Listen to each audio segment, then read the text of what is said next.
Der Trans-Euro-Express. Internationaler Fußball-Elektrifizierung. De la Liga à la Super League grecque. From Juventus to Utrecht. This is my favorite part of the journey. Trans-Euro Express on TalkSport.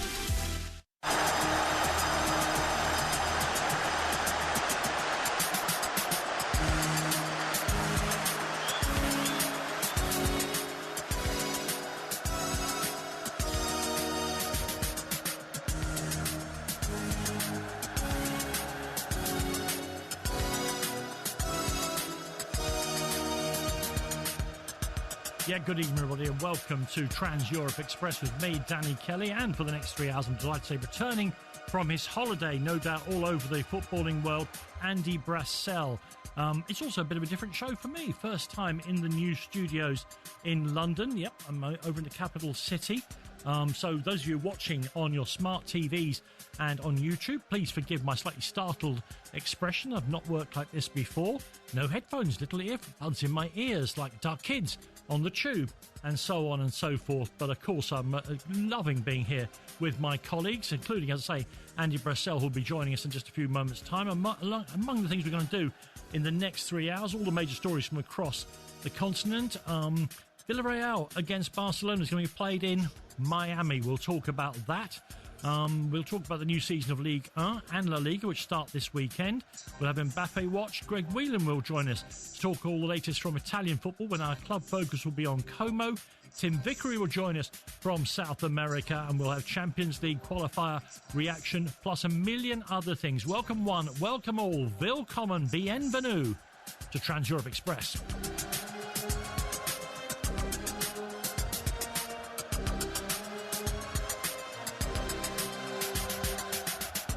So, Andy, welcome along. Welcome back after 2 weeks on holiday, man. Thank you very much. Delighted to be here. Yes. Now, look, we can't go into the full details because it was a family holiday. But for once, you didn't manage to persuade any of your family to come to you to obscure football matches on their family holiday. The thing is, if that's going to happen on a family holiday, I need to manipulate someone else into organising it. So it can't be your idea, can it? No, it can't be my idea. So I left it with someone else, and they let the tickets sell out. So never again. I'm going to have to think of an even more dastardly plan for the next family holiday. I should make the point you were in West Africa, so I'm delighted to hear that the tickets sold out, because often in these tournaments, I know there's an international tournament going on over there right now, often in Africa we complain that the tickets, which tend to be priced by FIFA, just stop the locals buying any tickets at all. So hopefully that wasn't what's happening. But Andy, where should we start? I mean, in fact, in the world of international football, why don't we start tonight then with this news that La Liga, unsurprisingly, given that they'd already kind of had the red light or the wink, the green light from FIFA, have approved the idea that next season's league game between, it's this season, isn't it? Later on in the year, between Villarreal and Barcelona, will be held in, let's get this right, Miami, USA. I was thinking that the reaction in the rest of Europe was pretty against, but you're saying it was also that in Spain. Yeah, which I was a little bit surprised about. I mean, you know, we tend to look at where the political pressure is coming from and what has caused this to happen. And clearly, in Spain, you think Barcelona are involved. Of course, it's for money. It's always about plugging gaps. It's not just about expansion. It's not just about the future. It's the fact that Barcelona will make between 5 and 6 million for this. If this game, which is just a couple of days before Christmas, is scheduled between Villarreal and Barcelona, happens in Miami in the end, because it's still got a couple of hoops to go through. It's been approved by La Liga and the RFEF, the Spanish FA, not yet by UEFA and FIFA. Of course, FIFA have talked about moderating their rules and relaxing their rules. So it's been seen as a fait accompli, but it's not quite that yet. And because we look at where the desire for this to happen is coming from, I think sometimes we can sort of overlook the fact what might stop it.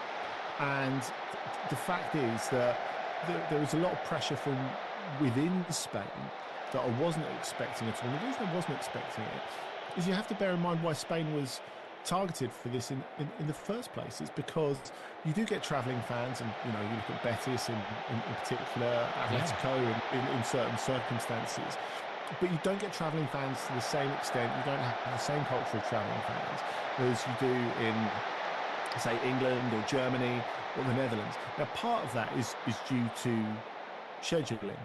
That's clear, and the scheduling of La Liga fixtures is very rarely taken fans into consideration, and that has been the case. I think less in recent years, but still, it's short notice definition of fixtures on definitive dates and times, and sometimes quite late, so it can be difficult. That contributes to the culture.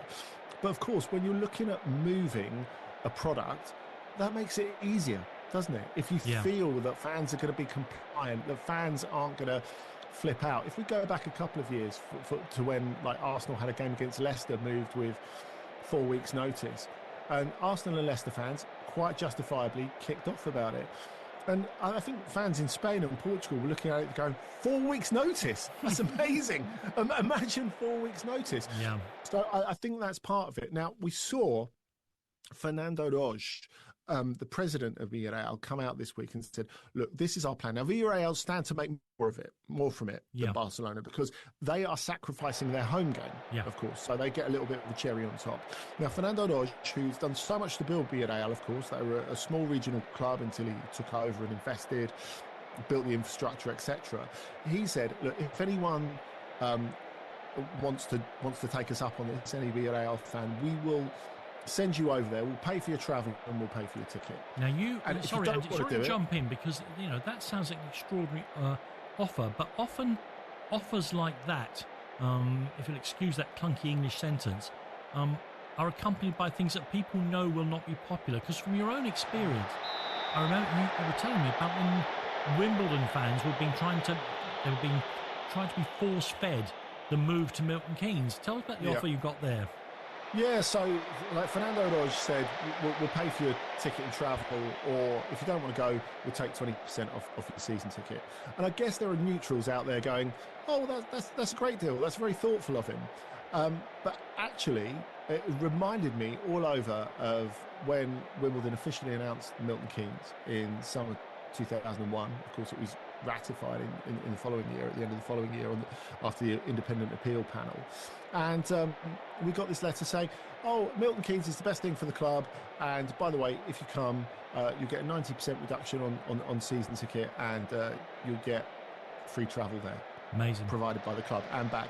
And you read it and you thought, you just don't get it. Do not understand it. No. I suspect there are Villarreal fans who think that as well. The fact that their small town has been made into a world name, really, by their football team. Now, look, those fans will be well aware of what Fernando Roig has done for the club and what his family and what his money has done for the club. But sure, but he remains a curator rather than a dictator. That's what these owners don't understand. Exactly. For me, it would hurt a little bit more, because it would be like, well, look, we've taken our little town and we've put it on the map. And we've done it through years of working together. Organic football progress, Exactly. And what has surprised me, though, is outside Villarreal, is that other people, and obviously led by Real Madrid. Well, let me say that, of course, this wouldn't be a proper Spanish story. If Barcelona weren't up to something, and Real Madrid, the equally ludicrous Real Madrid, had immediately made almost a piece of poetry to express their sadness and angst at the game being played outside of the country. Whereas, of course, if they'd got the game, what have they been saying, Andy? Well, that's the question. I mean, look, the letter, the statement said it sets an unacceptable precedent if it goes to Miami. It's taken without prior information or consultation with the clubs. Javier Tebas, the president of La Liga, has obviously kicked back against this and said, look, we have to discuss this. I tend to think it's better to discuss something before you make the decision, but nevertheless, a Real Madrid statement goes on to say it compromises the legitimacy of the results, opening the door to exceptions based on interests other than the strictly sporting. Now, I don't know about you, I'm looking at that statement thinking, I agree with pretty much all of that. but it's just the motivation of it. Yes. That's what you have to question, really, especially... Bad faith, Andy, bad faith. I think so, especially when so many of the economic interests of Barcelona and Real Madrid are aligned. And we've seen that from the fact that they've pushed the Super League on and on and on. So, look, I am really interested to see if this does eventually go through. Obviously, if it does go through, I think what happens next for football is really interesting. Of course, Serie A are working hard on getting a game between AC Milan and Como out in February to Perth in Western Australia. So we have to see if that happens as well. And of course, the people who run the Premier League are going, see, we told you the 39th game was a great idea and all the rest of it. Of course they will. They will never let this thing lie. Now, look, I'm not a Luddite. It may be that there is some possible good in this kind of physical as well as cultural expansion of the game across the globe. I can't see it from fans' point of view, only from financiers at the moment. Someone else will have to convince me about Danny, how it's good for the fans. While we're on Spain, I've got a goal to tell you about. Of course, there was a half-8 kickoff between Espanyol and new look Atletico Madrid. 5 debutants in the 11 for them tonight, but it's one of the old guard. Julian Alvarez has put them in front just before half-time. Smashed the right foot shot into the top corner past Marko Dimitrovic. Made a good save just before that to give them the lead. And there's a slight difference to tonight's version of Trans Europe Express. When I'm at home in Kilkenny, I've got a massive bank of televisions watching all the football from across the world, all perfectly legally, of course. And I'm telling Andy about the goals. Now, Andy is, because the studio's designed for other things, Andy is telling you all about it. Next up, we'll discuss, how can I put this, Tottenham's triumphant effort to win the European Super Cup and what it means for Donnarumma, who has now become, as we've stated before in this programme, the world's best unwanted footballer. That's next on Trans Europe Express. We listen to me, Danny Kelly, and the returning Andy Brassell.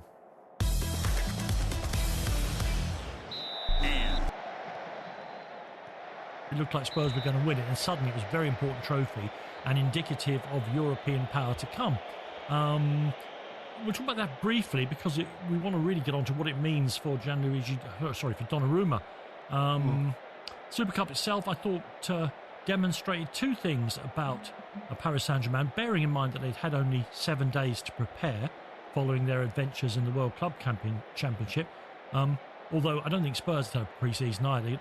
Traipsing around the world to play high-profile friendlies is not preparation for a new season, in my opinion. For instance, they played Newcastle in the Far East, then pitched up in Bavaria to play Bayern Munich, then had to go and play the Super Cup final in the run-up to playing their opening game of the Premier League season. That is not correct. I sound like an old man shouting at clouds. These tours are not proper build-up for the new season. No. But the Super Cup was between them two teams who were a bit undercooked. And two things I thought about PSG. One, Spurs showed, as I think Chelsea had showed in the Club World Cup final, you can get after this Paris Saint-Germain team physically, not just pressing but also tackling. Spurs played 9 defensive players from the start and said, go on and do your worst. Equally, though, I think it also demonstrated the other side of Paris Saint-Germain, which you saw again and again and again in their run to that fantastic victory over Internazionale in the final of the Champions League. And that was this, that for all their technical skill, there's a spirit in that squad that says we'll never, never, never beat them. And without just pressing on the bruise of fans' natural pessimism, once they got the first goal, I knew they'd get a second, even though there were only 7 minutes to go. The game changed utterly and completely. So what is it? But Donnarumma didn't start, wasn't on the bench, isn't going to be there. I mean, Chevalier made that mistake for the second goal. I thought people were going mad about that, Andy. It was an average piece of goalkeeping, the like of which we see 5 times a week in the Premier League. Yeah, I mean, it was a shock, actually, to those of us who watched Lucas Chevalier for a while, because he doesn't really make mistakes like that. Now, interestingly, of course, Gigi Donnarumma does sometimes, and most goalkeepers do sometimes. Look, no one's denying that Donnarumma is one of the most exceptional shot stoppers in the world, but actually the decision, which Luis Enrique, by the way, has taken on his shoulders, he's not said the club want me to get rid of him because he's only got a year left on his contract and we don't want to lose him for nothing, even though that is obviously a huge part of the reason why he's being he wants a left out different of the squad. profile of goalkeeper. But he always has. He always has. Now, I think it's really interesting that they went out and bought a goalkeeper last summer as well. They bought the Russian Matvei Safonov from Krasnodar, who has been, at best, a qualified success. And, if Gigi Donnarumma is not the best goalkeeper in the world with his feet, Safonov is sort of on the same level, really. So the best goalkeeper that they've got with his feet, certainly before Chevalier turned up, was Arnaud Tenas, who's the third choice, who came over from Spain when Luis Enrique arrived in the first place, but is considered a bit too young and callow for the role. So, look, I think it's highly dishonest to go, well, Chevalier's made this mistake, therefore they've made a terrible error in letting Donnarumma go. Well, look, ask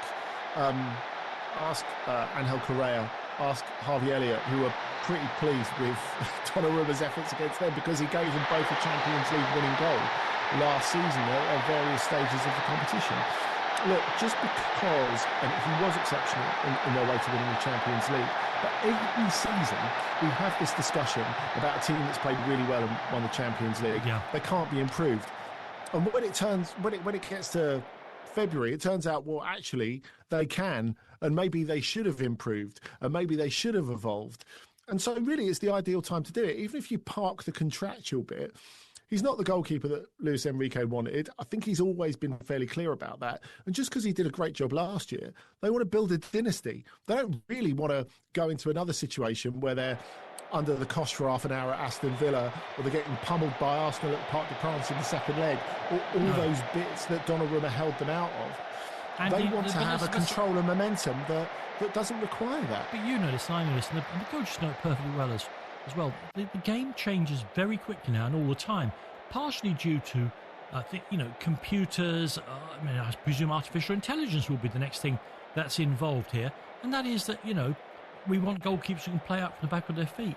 Chelsea and Spurs denied the PSG goalkeeper any chance whatsoever to play the ball out from the back with the way they pressed. So now suddenly what you need is a goalkeeper who can kick the ball 70 yards accurately, because that's what they ended up doing, looking for somebody to head the ball on, You need both those things, and you probably need Gonzalo Ramos on the end of it to actually make the most of those long balls, don't you? I mean, we're seeing in the Premier League now, teams are forcing goalkeepers, particularly, to belt the thing, because, we've had 5 years now of people playing through the lines, and people are now starting to block those lines. Quite rightly, that's what they're supposed to do.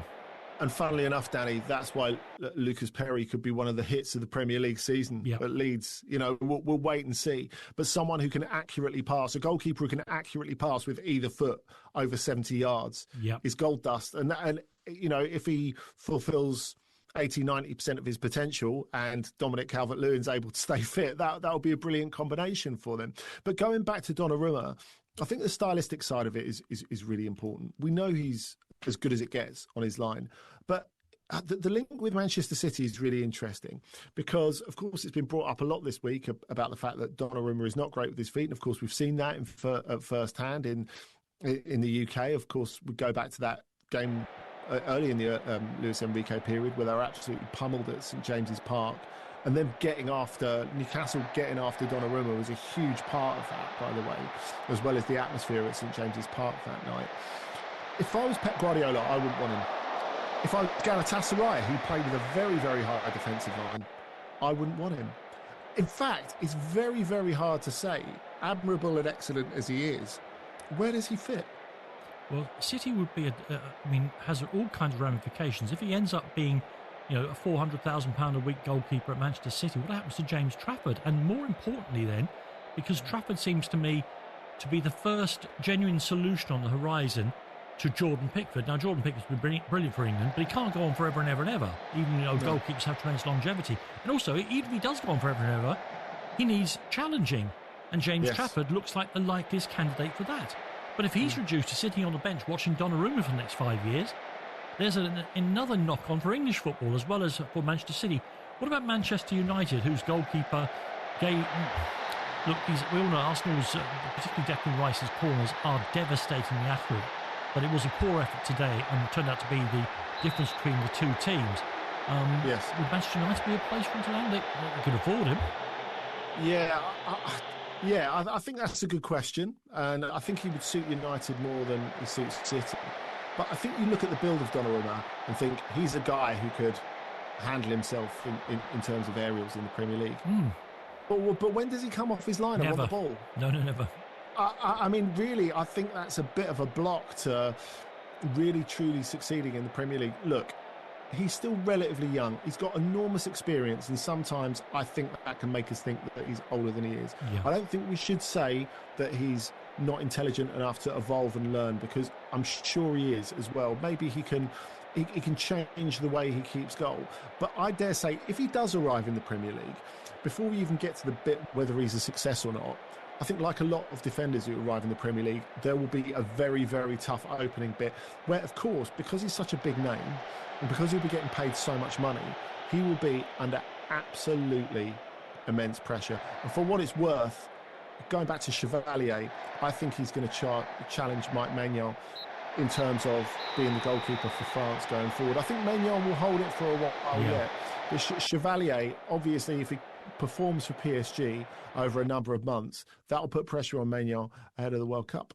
And of course, you're right, so PSG want to go on it. They want to improve their team, not stand still and wait for others to catch up.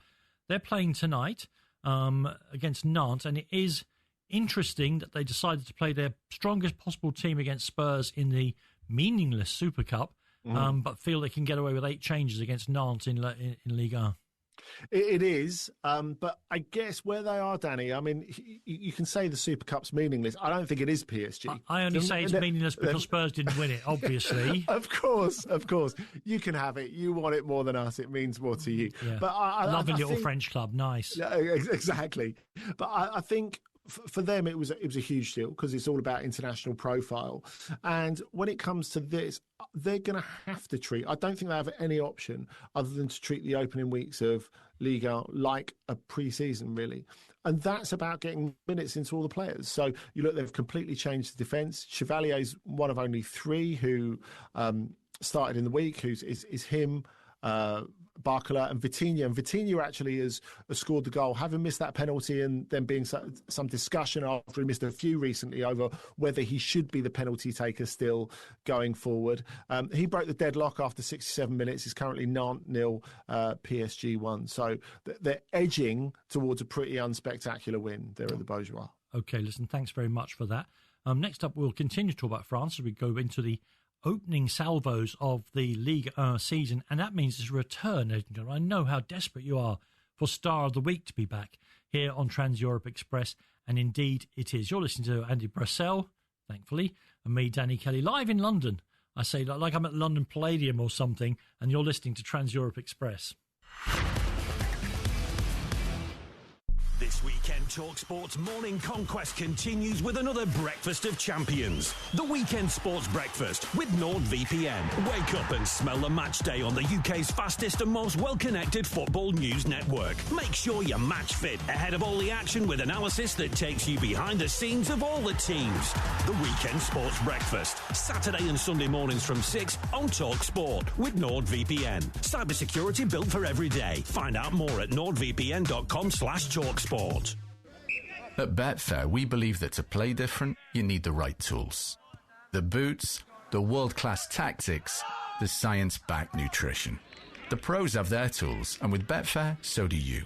Our safer gambling tools work just like the right pair of boots, designed to keep you on top of your game. Open the Betfair app to equip yourself so you can bet at your best. Betfair. Play different. 18 plus, begambleaware.org. There's nothing like the smell of lingonberries and gravy in summer. So we are offering half-price main meals and children's meals every weekday for IKEA family members. From Swedish meatballs for £2.75 to not-so-Swedish pasta for £1.45. We call it wonderful weekday dishes. IKEA, the wonderful everyday. T's and C's and exclusions apply. Find out more at ikea.co.uk. When you're growing a small business, you need someone who understands the ins and outs. And whether you're a tailor or an accountant, you need the tools to succeed. With an HSBC Small Business Banking account, you'll have free accounting tools and access to our business specialists, virtually or in person. Because whatever your small business looks like, we're with you all the way. Search HSBC Small Business Banking account to get started. Subject to application, eligibility, credit check and T's and C's. Visit hsbc.co.uk for details. This season, LiveScore Bet is bringing you more ways to win with our weekly promotions. Take VAR Payout, where we settle goal scorer markets on Premier League matches as winners, even if the goal is chalked off by VAR. This applies to both singles and bet builder legs, because LiveScore bets love rewarding goals, not taking them away. Don't let the review get in the way of you celebrating. LiveScore Bet, total betting.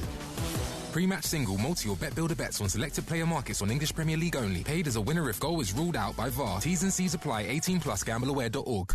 Imagine a terrifying, lawless, post-apocalyptic wasteland. Sounds like chucking out time at Sucky Hall Street. One renegade survivor chased to the skin of his rebel career every morning by a ruthless brood of grotesque, life-sucking, flesh-hungry vampires. That's no way to talk about the TalkSport management. Elbows, moving up and down again. Volley, Brazil is in the pub by 10. Reanimate your radio with Alan Brazil in 28 Pints Later. The highly infectious breakfast is pure undead brilliant. Monday to Friday morning from 6 on TalkSport. Oh, I've just stood in a zombie. Trans-Europe Express with Danny Kelly. What a bit of skill on TalkSport. Yeah, it's just been hearing from Andy Brassel. PSG are playing tonight, so football is back in France. Our headline for everything that's going on in Ligue 1, he has come to the Rennes place. He has come to the wronger place, whichever way you want to pronounce it. Because, Andy, our favourite thing in France, mostly because you find what happens to Lyon financially so painful, our favourite thing then is the carrying on in and around Marseille Football Club. And they've been very much at it again the last few days. Yeah, they have. Although, interestingly, certainly pre-match, all the focus was on Rennes. Now, there's been an interesting relationship between Rennes and Marseille this summer because Marseille sold two of their first teamers to Rennes to clear the decks, to improve their team. So the left-back, Quentin Merlin, went there, but so did the midfielder, rather combative guy called Valentin Rongier. And that's where the Ronge comes from, because from the moment, actually before the moment he arrived, the Rennes fans made it clear that they really didn't want him to come, or the ultras did at least, because Rongier used to play for Nantes, so did Merlin, as it happened, who are the regional rivals of Rennes. But he'd given a jolly interview in his youth at Rongier when he was still a first-teamer at Nantes, saying, I would never sign for Rennes. I would never sign for them, and obviously making fun of them and all the rest of it. Now, he tried to play it down. I take it the fans have completely forgotten about all that, Andy. Yeah. Once he said, I was only having a bit of a laugh and people need to take it not so seriously. He genuinely said people need to take it not so seriously, which is almost guaranteed to infuriate people even more. So obviously he made an immediate Rennes debut, starting against his old club that he'd just come from. And there were a couple of very hostile banners, including one in the Kop behind the goal, that said, to do a Rongier expression, throw your honour in the gutter, lose all credibility and respect for yourself. And that was the more polite one. Yeah. So obviously Habib Beye, formerly of Newcastle, Aston Villa and Hull, amongst others, and Marseille, of course, continuing that connection. He not only included Rongier in the 11, he made him the captain. Now, they went down to 10 men in the first half, but they were brilliant.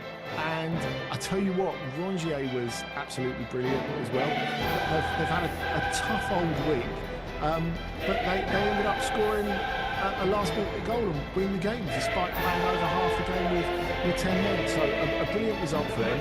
Rongier came out to face the cameras afterwards and say how he knew it was all going to be all right, and I'm long enough in the tooth to put up with it. Which, I mean, he's not hidden from any of it, which I think is pretty impressive.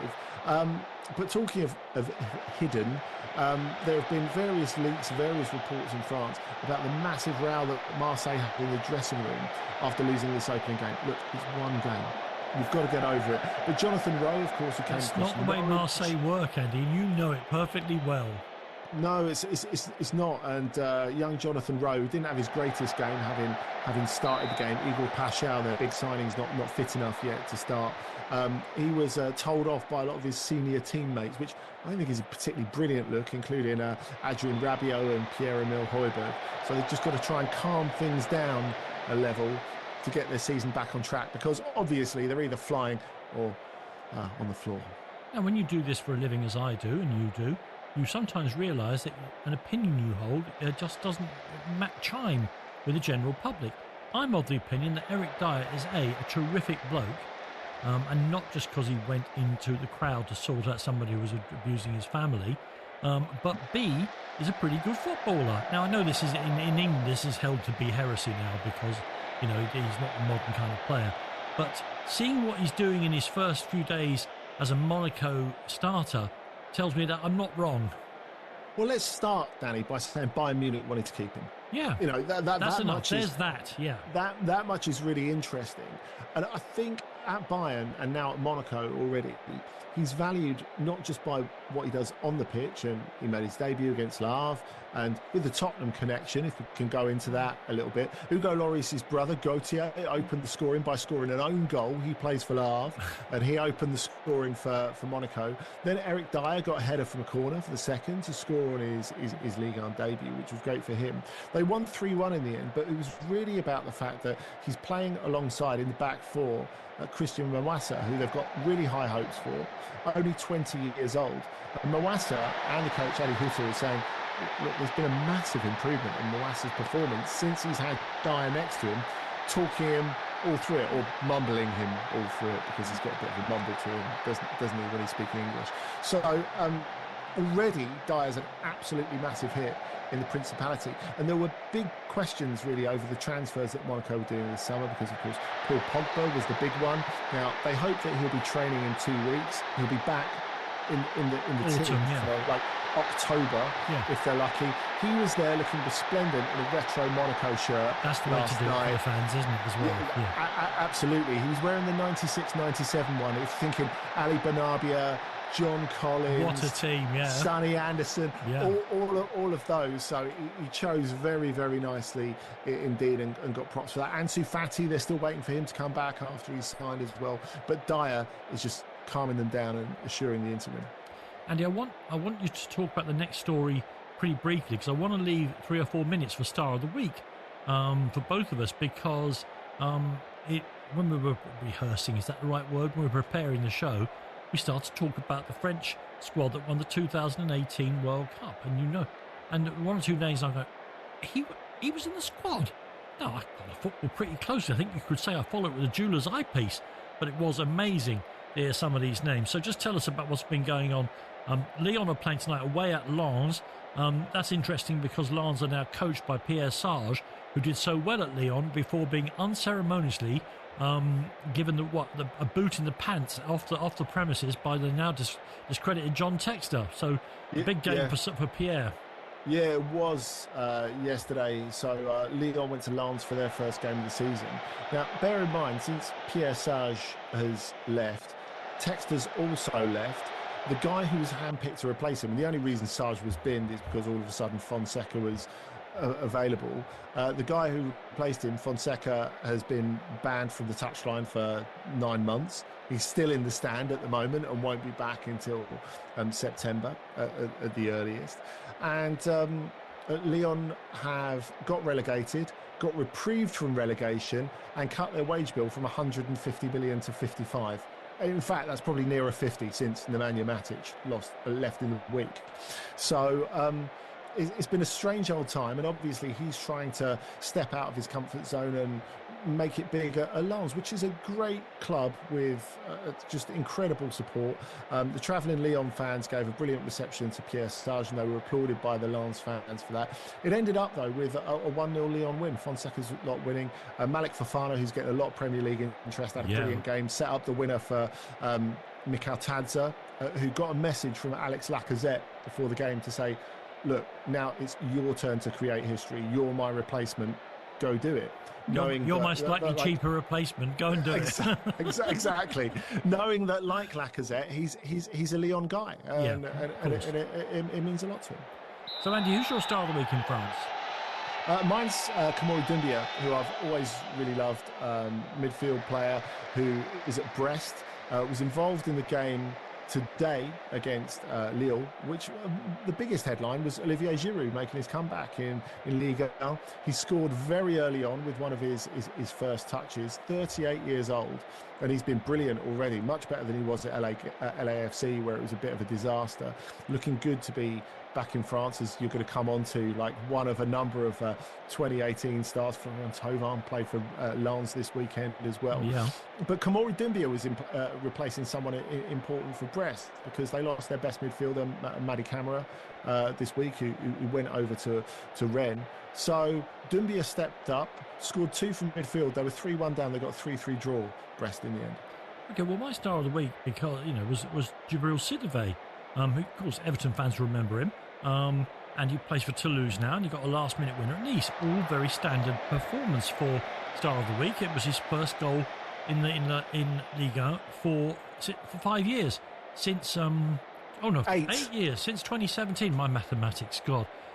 But the important thing was, you said to me as I was saying, why don't I do Djibril Sidibe? And you said, oh yeah, World Cup winner. And I went, what? And then you started going through the fringe players of the 2018 French World Cup squad, many of whom are very, very famous and very familiar to Premier League fans. You mentioned Florian Thauvin there, for instance. We always forget there's the hinterland of about 8 players who don't play during these big tournaments but get the World Cup winners' medal. Yeah, you look at Fekir, Tolisso involved. Tolisso got a World Cup winners' medal. Fekir got one. Yeah, incredible. I think the interesting thing, Danny, is whenever there's any sort of piece of news or article written about these guys in the French newspaper, or they're talked about on the sporting news, you always have to say, you call them initially Corentin Tolisso, and then they say the 2018 world champion. It's an amazing epithet. It's like how you have to be called Mr. President forever. So I guess what England have got to do is win the World Cup next summer, so we can see in future if our players are referred to like that. Yeah, I'm trying to think of the fringe players in England's last World Cup winning team, all those, over half a century ago. I'm thinking about Ron Springett, who was, I think, the third choice goalkeeper. No, Gordon West might have been the third choice goalkeeper. Did Ian Callaghan play one of the group matches at stalwart Liverpool winger? So this is not Bobby Charlton, this is not Bobby Moore. It's also not a game for the teenagers listening to Trans-Europe Express, where next we'll be turning our attention to what's been going on in Italy and a very busy transfer window for AS Roma. This season, LiveScore Bets is bringing you more ways to win with our weekly promotions. No goal? No problem. VAR payout to the rescue. Leading at the break, celebrate your ACCA early with halftime heroes. 2 goals ahead? Cha-ching! Rest easy and enjoy the game courtesy of 2 Up. Celebrate every goal, every twist and turn this season with LiveScore Bet, bringing you more ways to win. LiveScore Bet, total betting.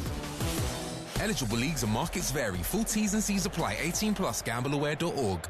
If you want to go big on your next meal, go Jumbo XL Big, babes. Aldi's Ecuadorian Jumbo XL prawns are super succulent. They taste well nice and grill well good. Go all fancy with Aldi, specially selected. MyMotorworld.com. Do you need protection and gloss for your car? Use new CarPlan Demon Shield. Get up to 6 months of brilliance in just 10 minutes with a simple spray and wipe. CarPlan Demon Shield, the smart paint work sealant for your car. Let the demon do the work. Buy now at mymotorworld.com. mymotorworld.com. Vodafone's new customer service is a little bit different. It's called Just Ask Once. Message them on the Vodafone app. You deal with one person and they keep you updated until it's sorted, so you can get on with your day. Hero of Liverpool's midfield when they were going from being a pedestrian mid-table sort of team to being Bill Shankly's League champions. Jerry Byrne was in the squad. Ron Flowers.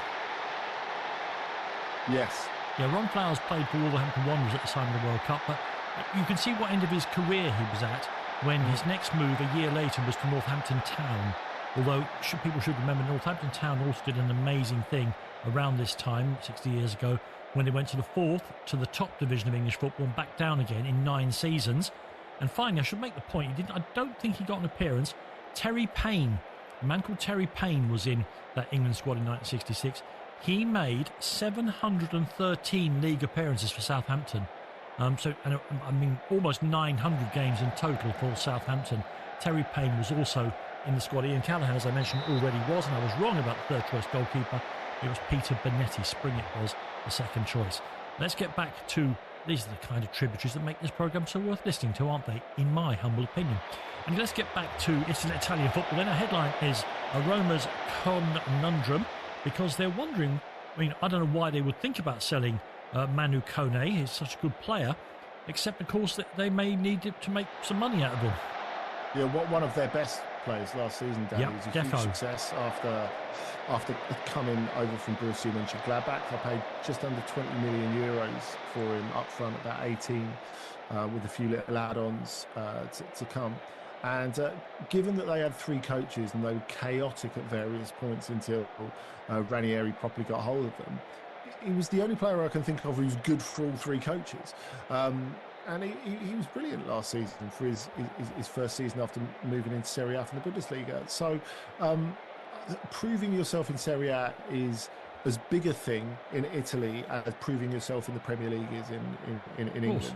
And what that means is that Kone has got admirers, and he's got admirers with a little bit of money as well. So Inter were in talks for him earlier this week, prepared to offer over 40 million euros, which, we were talking about the maths earlier. I don't think we need telling that that's more than twice what they paid a year ago. Now, if Roma could get 50 million, I wonder if they would consider doing business. Now, the Friedkins personally pulled the plug on the talks earlier this week because it was being suggested that maybe Roma need the money so they can complete the signings of Leon Bailey, who they're very close to, and Jadon Sancho, who there's a little bit more discussion over the wages, but of course Manchester United are very keen to sell to Roma, and Roma are the most feasible to sell at the moment. Now, look, with every reason to imagine that it could be a good time in Serie A for both of those players. We've seen a lot of players, not just English players, come out of the Premier League and really regenerate themselves. Yeah, but losing Kone to get one of those two doesn't make a lot of sense to me, Andy, if I'm absolutely truthful with you. No, I agree. And they were clear to show earlier in the week, the Friedkins, that they could hang on to Kone and do business for these two. Now, look, if I'm in their position, there's no way I'm selling Kone so I can buy Jadon Sancho. And I love Jadon Sancho, but let's be realistic about this. The fact is, if you hold Kone, and he goes on to do well in Europe, and he goes on to do well in the World Cup for France, notably, because he's a starter for France now since he's arrived at Roma. If they can bring Premier League clubs into play, it's all very well in being popular with Italian clubs for the moment. No, if they in a year's time after the World Cup, it could be worth 3 times what they're talking about now, couldn't he?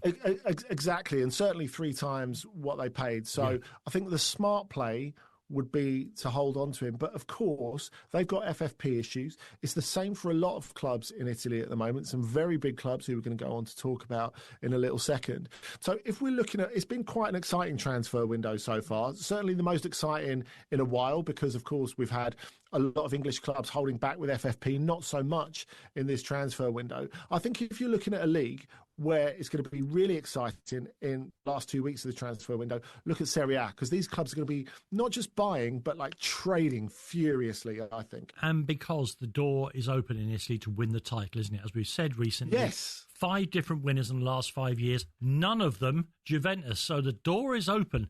If you can get the right squad together, the right manager, even Antonio Conte, you can win the title in Italy. Andy, one of the teams you're talking about who they're having a bit of a shake-up is Milan. They definitely needed a shake-up because they were so poor last year that they're in the first round of the Coppa. They're playing the Coppa Italia tonight. They are. But they can't have played in this round for a little while now, can they? But they are. I can't ever remember it, in fact. So they're 2-0 up against Bari at the moment. A goal scored by Rafael Leao and Christian Pulisic. We're into the last 20 minutes. Now, the interesting thing, not only that Leao's had a good start to the season with a goal, he went off injured in the first 20 minutes. So he opened the scoring and then he starts holding his calf and you think, okay. I mean, this is a thing that could not be just. It clearly wasn't going to run it off, so we might be looking at a couple of weeks already, which would be a real shame. So they brought on Santi Jimenez for him, but most of their new signings not starting. Estupiñán's started on the left hand side. They brought Alexis Salamanca's back from Roma. He was in that loan exchange with Tammy Abraham last season. He was great for Roma. He's been brilliant in pre-season for Milan as well. So everyone with a sort of clean slate under Max Allegri. They're going with 3 at the back, and it'd be really interesting to see how they get on, because for me, obviously they've got work to do between now and the end of the window. Well, first and foremost, a lot of making up to do to get to the top 4, I think. We'll see how Modric gets on. You know, he's not eternal. He's a legend, but he's not eternal. I think he's just come on about 5 minutes ago, actually, for his Milan debut. It's stupid now. Brighton are a trading club. I get that totally, but what a catch that was for Milan. Because I think he's a fantastic player. Agreed. And of course, the non-appearance of Rasmus Højlund today at Old Trafford suggests to you that maybe there's more than just talk about his ending up in Milan. And of course, the way Manchester United failed to feed their new centre forward in the last 25 minutes suggested maybe the problem wasn't always with Rasmus Højlund either. Get a buy option. Get a buy option. The other club, it's 6 long years now since Juventus, having, to use the word of the former Prime Minister, spaffed their dough on Cristiano Ronaldo. Juventus haven't won the title for half a decade now, which in the modern world is remarkable. They still got plenty to do as well. They haven't quite got Kolo Muani in on a permanent basis, and they're struggling, or at least they're trying very hard to divest themselves one or two of their bigger earners, Vlahovic obviously, and Douglas Luiz, who, given that he was a very good player in the Premier League, I'm surprised hasn't been enticed back to these shores. Yes, I mean, I think he will be before the end of the window. But I guess what the whole world knows is how desperate Juventus are to get rid of him. Yeah. So they're going, can we have our money back, please? And they're not going to get their money back. No. You know, they can't sit there moaning about in Italy and in the Italian papers at the moment. A lot has been put on, for them not to sustain a capital gains loss. So after amortization, not to sustain a loss. They've got to sell him for at least 40 million. Good luck with that. Continue asking for that, because you won't get it. He's on big wages. You've been desperate to get rid of him. They were shopping him around in January. They showed their hand too early, really, Juventus, and I think that's a bit of an issue. Really, we've got about a minute, Andy. But let me throw this at you. Dusan Vlahovic has been a failure at Juventus. That is the truth of it. There's still a decent footballer in there. Somebody can make a good footballer out of him. I agree, especially when you look at his age. I would say qualified failure, because he's had his moments. Obviously, he's way too expensive. They're paying him $12 million a year, which he's not going to get anywhere else outside Saudi. I would say there are a few Premier League clubs, maybe a certain one, who are having striker issues at the moment in the northeast of England, who I think it's worth having a little go for him. Only a year left on his contract. Juventus have to sell him now. They won't be charging a lot of money for him.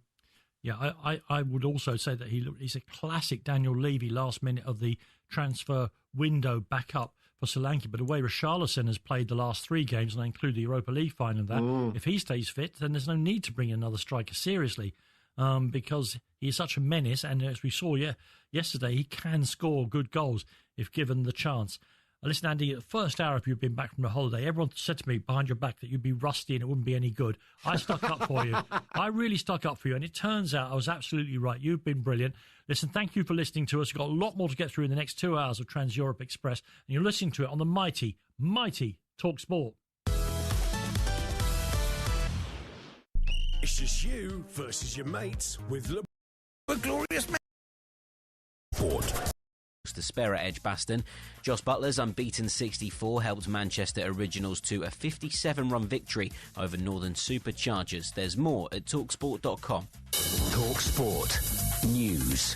The Ukrainian president says every member of the Coalition of the Willing agrees that borders must not be changed by force, and Pakistan's defending its response to severe flash flooding as the number of dead rises to more than 270.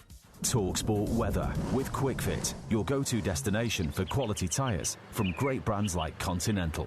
Visit your local centre or quickfit.com and book today. Clear spells for many through the night, with some patches of drizzle possible across eastern and central areas, still gusty around the southwest. Trans-Euro Express, the weekly international football transmission from the Loire Valley to Lisbon. Ich coming home. Von der Serie A bis zur Bundesliga. Trans-Euro Express, international football radiophonique. Trans-Euro Express on TalkSport.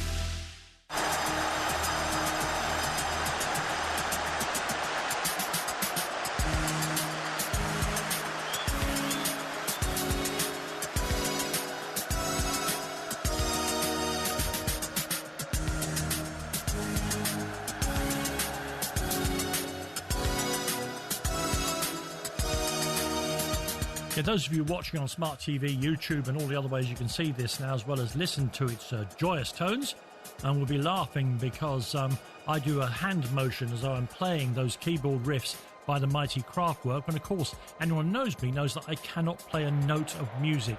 I love music, but I can't play it at all. You're listening to the second hour free of tonight's edition of Trans-Europe Express. I'm Danny Kelly. With me is Andy Brassell. We've got lots to get through in this second hour, including Mbappe Watch. We'll be joined by Greg Whelan to talk about Club Focus on Como. We'll talk about Spain and Germany as well. Don't forget, we've got a poll for you tonight.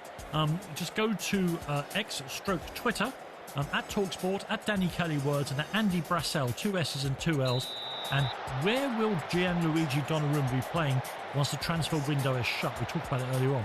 Will it be at Manchester City, Manchester United, Galatasaray, or the Saudi Pro League? Where will he go? Go and vote in the poll. We'd love to know your opinion. Go to Twitter, at TalkSport, at Danny Kelly Words, and Andy Brassell.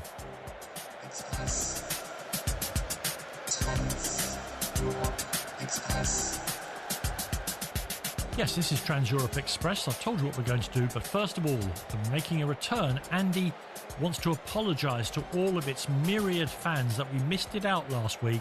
It's time now for this.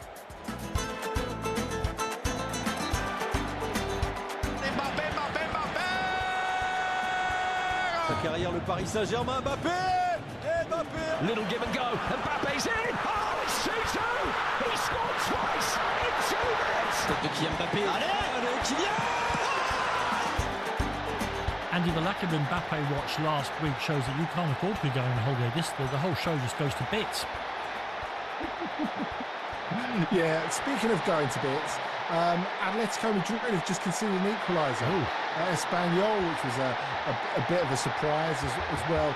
So, they were, I guess, not in Simeone's good books anyway.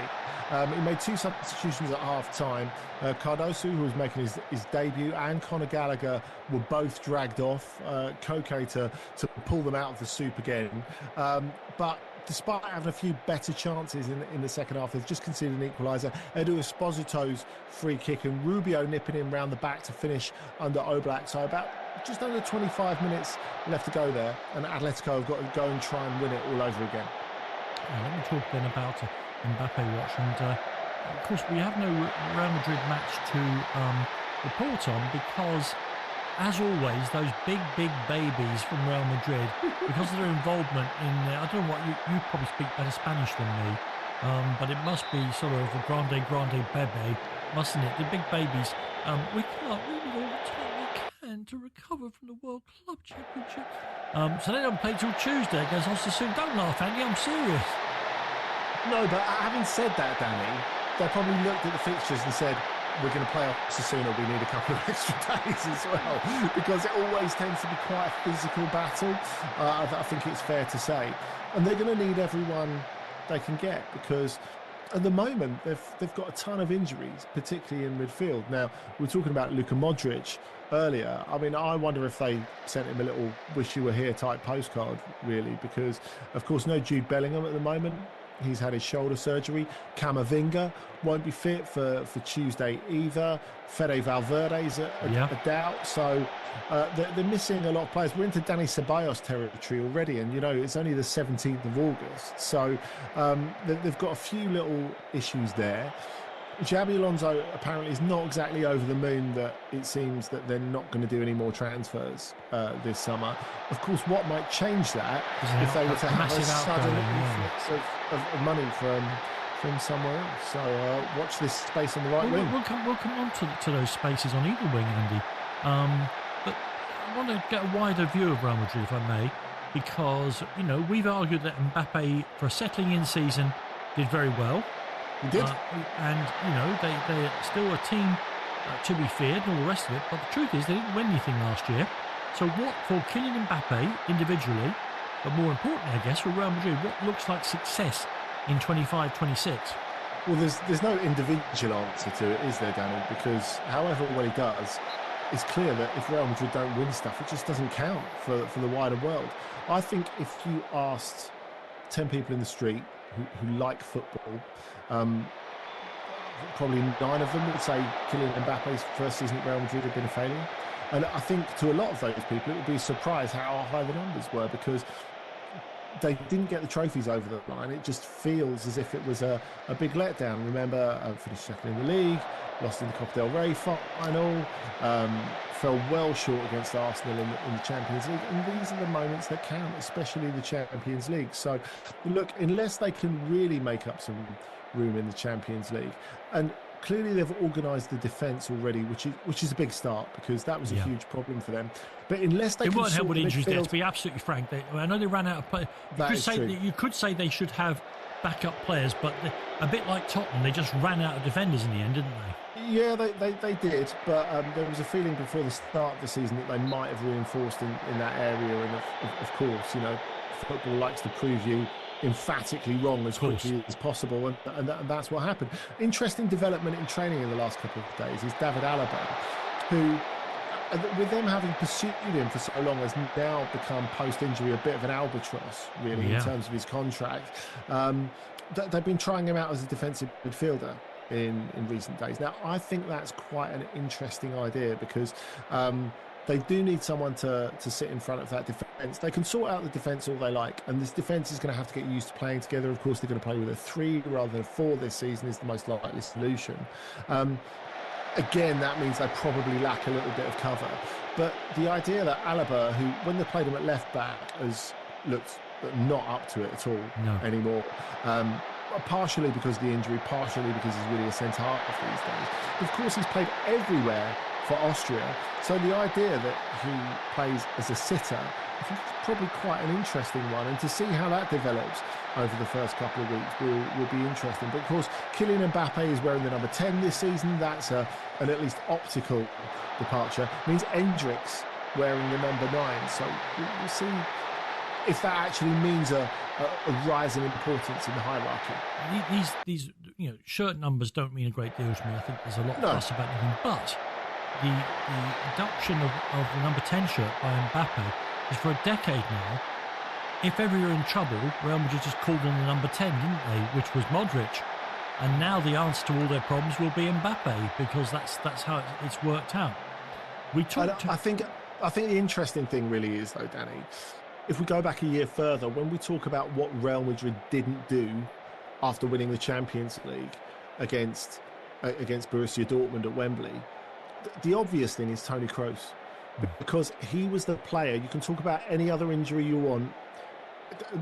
Kroos and Modric for a decade have covered a multitude of sins, really. Modric, we know how he's done it. Kroos, they could find no other player like him. That's why Ceballos has become serviceable again. Not because, I don't think there are a lot of people who think, oh yeah, he's the standard of a great Real Madrid team, because I don't think he is. I think he's a good player. I don't think he's quite of that level. But he was the closest in the current squad to being able to replicate what Modric can do. And so they've got to go out there and find that unicorn at some point. Why haven't they gone for Stiller as a defensive midfielder? Well, I watched him at first hand last night, actually, against high-quality opposition for Stuttgart, against Bayern Munich. We'll talk about my visit to definitely. The Franz Beckenbauer Super Cup later. My feeling is Stiller could be a Real Madrid player at some point. My feeling is also that maybe he needs to work on being a little bit more two-footed, because that was one of the things that made Kroos so great in tight spaces, whereas Stiller still wants to get it onto his left all the time. Oh no, don't get me wrong. I'm not making a comparison with Toni Kroos. My point was, if Alaba is required to shield a 3, then it looks to me that of the available players around the place, Stiller would be the one, but But they won't buy him without selling. No, quite. I think he'd be great for the medium term. Yeah. What about then? We talked earlier on about Donnarumma and difficulty, and of course it is hugely difficult to buy, hello Tottenham, or sell these hugely expensive and massively paid footballers. But there's been so much talk about Rodrigo, and we saw with Xabi Alonso's system, you haven't got room for 3 forwards up all the time. One of them has to become an auxiliary midfielder, and that's what Fede Valverde will be, I think, the number one option for. And yet the name of Rodrigo keeps echoing around the boardrooms of Premier League clubs, not least Manchester City. Yeah, and look, I understand that. He's one of the best footballers in the world. I mean, I think it's a really fascinating thing that you have 2 of, I think, the top 10 players in the world in Rodrigo and Vinicius Junior, and you've probably got to let one of them go just for the sake of balance, financial as well as tactical. That's kind of the modern game, isn't it? As well as hierarchical. Yeah, absolutely. Personally, I think simultaneously you can make the argument that Vinny Junior is the best player in the world, and the argument that Real Madrid should sell him. I think I'm probably 60% sold on one of those, and maybe 75%. Do you know which one though? That's the problem. Yeah. I'm closer to selling him than crowning him. I think. Right. Look, he's brilliant. I love him in every way. But I think as soon as they signed Mbappe, not really for tactical reasons, but because of hierarchical reasons, I think they needed to get rid of him. And of course, re-upping his contract is super complicated when Mbappe's come in and you've got to match Mbappe's wages. He actually wants to get paid more than Mbappe, which is definitely not going to happen, because that would be an absolute political time bomb, and one with a very short fuse. But I think the other thing is, really, it's about the effect they've had on each other, which I think is a largely negative effect. Not because I don't think they fit in the same team together. They're more than intelligent and versatile enough to fit together, and you can even have them in the front too. But if we go back to the beginning of last season, I don't know if you remember that game where Mason Greenwood played for Marseille against PSG. He was terrible, got taken off at half time. No, go on. De Zerbi spent the next week showing him videos of Vinicius Junior and saying, look, star players can do stuff off the ball. Look at this guy. Yeah, watch him. Mason Greenwood has obviously taken none of this advice on board, but still, I think it's really interesting because no one now is using Vinny Junior as a template for what a forward does off the ball, because he doesn't do any of it. He does less off the ball than he did before. And, I think him and Mbappe aren't improving each other. I think that's a real issue. By the way, talking of things not improving, going from bad to worse, Espanyol 2, Atletico 1. Real shock in the offing there in Barcelona. Luis Milla, who came on as substitute. Both of the substitutes have scored for Espanyol. Ball came in from the right, and the header from Milla just looping over Oblak into the far corner. 6 minutes left of normal time there. Espanyol 2, Atletico 1. I don't know if you can say an opening day defeat is a real blow to their title challenge, but Andy, it kind of is. The timing is just perfect, because I was about to say, next up we'll move on to the rest of the football in Spain, where I will be predicting a title win for Atletico Madrid. 2-1 down at Espanyol. This season, LiveScore Bet is bringing you more ways to win with our weekly promotions. No goal? No problem. VAR payout to the rescue. Leading at the break, celebrate your ACCA early with halftime heroes. 2 goals ahead? Cha-ching! Rest easy and enjoy the game courtesy of 2 Up. Celebrate every goal, every twist and turn this season with LiveScore Bet, bringing you more ways to win. LiveScore Bet, total betting. Eligible leagues and markets vary. Full T's and C's apply. 18+. Gambleaware.org. Here comes Steve, with the satisfied smile of a man who's checking out at midday after a great night's sleep and a delicious unlimited brekkie. See the untamable bedhead hair, and if you look really close, you can see that properly well-rested glow, which can only mean one thing. Last night he slept at Premier Inn. Get better sleep for your money. Premier Inn. Rest easy. Breakfast subject to availability. T's and C's apply. It's just you versus your mates with Le Bon, the small stake football predictor app. With Le Bon, you predict the results for the weekend's big games, invite your mates, then just add a few quid to the in-app pot. The person with the most points at the end of the weekend wins the cash kitty. With Le Bon, it's just you versus your mates, wherever you are. Download the free Le Bon app and play against your mates this weekend. LEBOM. Le Bon. 18+. BeGambleAware.org. Winning subject to 10% transaction fee. They've been building up to this all summer. Dad tucks into a tight 360 to the boot. A 90-degree rotation into the backseat from Sammy. And Mum with a flawless double twist into the driver's seat. Dive into a new Skoda with 0% APR across our range and an extra £1,000 towards your finance deposit with Solutions PCP. The Skoda Summer Splash event.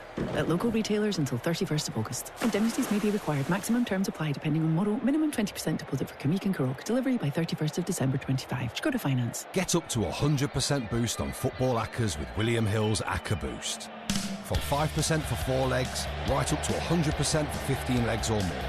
Available on 90-minute betting, 2 Up, both teams to score and overall under goal markets.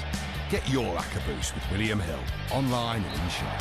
18+, cash football ACCA, excludes over-the-counter bets in shops, 4+ legs, minimum odds of 1 to 5, maximum £10,000 online, £2,000 in shop. Free bets excluded, T's and C's apply, gamble aware, play responsibly. We got it at Selco. There's a reason why the trade go to Selco Builders Warehouse. It's because we've got everything for the job at trade prices every day. Right now, get a real deal on a 25 kg bag of Rugby Premium Cement in waterproof plastic packaging for just £5.75. See online for more real deals on timber and joinery, building, insulation and plasterboard. Or visit Selco today. Price ex VAT at 20%. Wednesday night, League One, live on TalkSport 2. And on the edge of the area, it's volleyed in! Bolton Wanderers versus Reading. Oh, that's a very smart finish! Coverage from 7:45. Kick-off 8 p.m. What a beautiful strike! Wednesday night on fan-fueled live football phenomenon. TalkSport 2.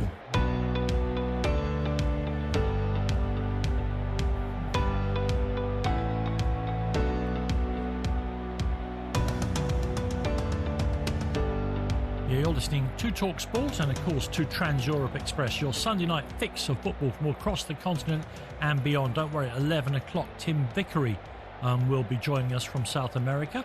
I continue to comment on what the new studio and the use of earbuds is doing to my career.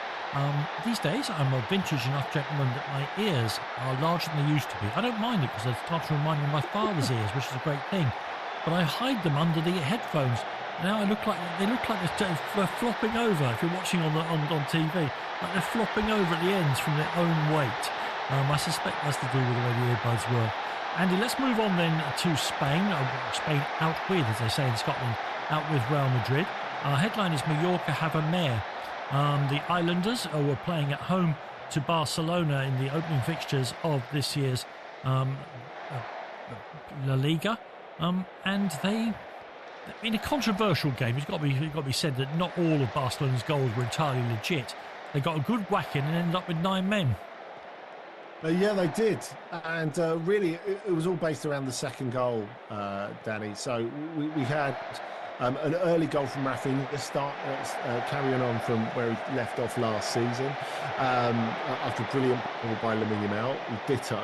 But the second goal really was what changed everything, because at this point, by the way, it's still 11 aside. And Antonio Raillo, who's the captain of Mallorca, he gets hit in the head by a shot from Yamal, which looks like it's going in. And he's hit it hard enough, it knocks Raillo over. And everyone stops, except for Ferran Torres, who smashes it in the back of the net. And then you realise that actually the referee's allowing the goal. And Hagaba Arrasate, the Mallorca coach, is going absolutely mad. Now, it's explained to him, he says afterwards, Arrasate, in that Raillo didn't look dazed. Which is an opinion. Well, hang on, what doctor made that decision, Andy? I mean, it's extraordinary that the referee thinks he can make that decision in the space of the 5 seconds between Raillo getting hit in the head and Ferran putting it in the back of the net. I mean, to me, it seems like a total contravention of the rules. Mallorca completely lose it afterwards. They get 2 players sent off in just under 10 minutes, including show favourite Vedat Muriqi, who makes his mark on new Barcelona goalkeeper Joan Garcia by, let's get this straight, studding him in the head. I mean, it's not one of the most controversial VAR sending-offs of this season. But what this all means anyway is, apart from poor old Garcia having a little bruise on his face, is the fact that Barcelona 2-0 up with a 2-man advantage at half-time in what could be potentially quite a difficult away game.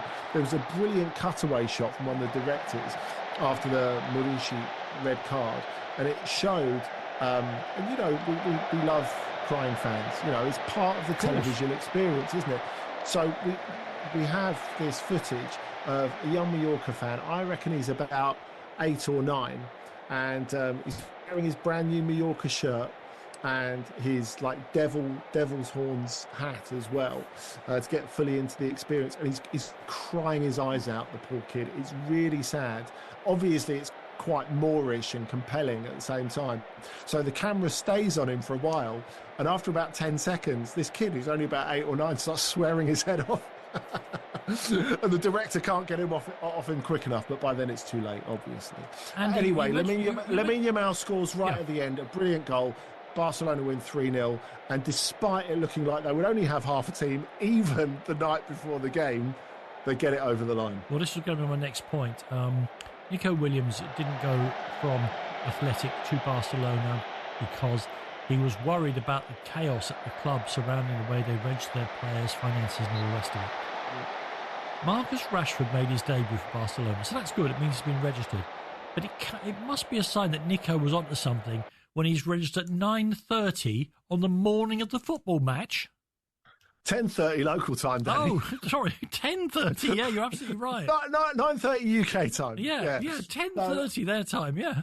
So it's leaked to the press the night before that it's all okay and Joan Garcia can play, because initially it doesn't look like Joan Garcia or Wojciech Szczesny can play. So they're left with Iñaki Peña, the third choice. Pretty good third choice. Very good. But fourth choice if you include, of course, the club captain and all the rest of it. Yeah, so third choice then. So, Peña hasn't played a minute pre-season. He hasn't played a single minute. And Cesc Fabregas is hoping to sign him for Como. We'll talk about that a little later when Glenn Whelan joins us, yeah. Yeah, we'll come on to that later. But yeah, they were able to get Garcia, who was the main one, registered. And then the players appear on the website as they're officially registered. And Marcus Rashford showed up just after 10:30 on the morning of the game. Meanwhile, Espanyol are playing Atletico Madrid, and this was the moment where I was about to say I think Atletico have done amazing things in the transfer window. I don't think Real Madrid are the power they've been in recent years. I mean, I know they're not. And Barcelona, last year, they won the title, but everything fell their way as the course of the season unfolded. So I wanted to say that I think Diego Simeone might get his team across the line this time round. I have to pretend now that an early doors beating by Espanyol is not the end of the world. No, I mean, it's easy to think it is, just because there's such a high points tally required for it to happen. So every point lost is a big one. I'm not sure we are talking monster points totals of the past, because there's so many unknowables with Barcelona, especially as they're expected to do well in the Champions League this season, although of course they've had the advantage of not playing the Club World Cup. Real Madrid are in this funny sort of mid-state of mid-rebuild, as you said. And you said Atletico have had an amazing summer. Well, they've spent an amazing amount of money, over 200 million euros, second big transfer window in a row. As we said, 5 debutants tonight. And this away performance, where they've taken their eye off the ball, is straight out of recent vintages, though. You know, there's been too many of these in recent years that have stopped them competing from the title in a meaningful way year after year after year. So that game has just finished now, by the way, 2-1 to Espanyol. They're celebrating on the touchline. That's a fantastic win for Espanyol. Yeah, of course, they lost Joan Garcia, their best player, to Barcelona, their city rivals this summer. Marko Dimitrovic, who's as old as us, is keeping goal for them now. A huge win for them. Huge blow for Atletico, taking the lead in the first half through Julian Alvarez. If you're looking for a crumb of comfort as an Atletico fan, I'd like to draw your attention back to Pep Guardiola and his first season in charge of Barcelona, 2008-2009. Record-breaking season for them. They lost the first game, 1-0 at Numancia. Okay, so there you go. No one remembers that. Thank you very, very much indeed. And meanwhile, Athletic Bilbao, with Nico Williams still very much on board. They were playing Seville today, and it was a nice topsy-turvy game. Yeah, it was a brilliant game, because I don't know about you, Danny, but I looked at that game and I thought it looks fantastic on paper.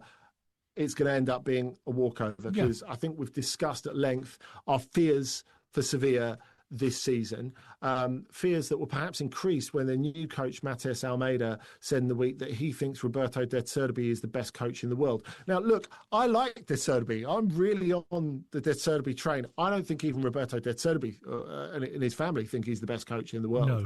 So it's an interesting thing to come out with. But in terms of that meaning his team are going to be aggressive and positive and all that sort of stuff, it proved to be the case, because Athletic went 2-0 up. Nico Williams' pen, of course, he stayed there this summer. Sanadi getting the second as well. They were well on top of it. Sevilla came back, and they came back fiercely. They got it back to 2-2, and only a late winner from Robert Navarro. Lovely little finish. A cross was coming behind him, and he sort of tumbled and pulled it over his shoulder into the top corner. Got them the win in San Mamés Athletic in what will be a very exciting and very difficult season, because of course we know that they're quite restricted in terms of what they can do in terms of going out and getting players. There's only a limited amount of players they can get because of the Basque-only policy, which they have significantly bent over the years. But nevertheless, there's not a bottomless pit of money, and there's not a bottomless pool of players, and they're going to be in the Champions League for the first time in ages. So it could be tough for them at times this season. That was meant to be a nice little loosener against Sevilla, but positive for Sevilla as well. Yeah, so who's your star of the week in Spain, Andy?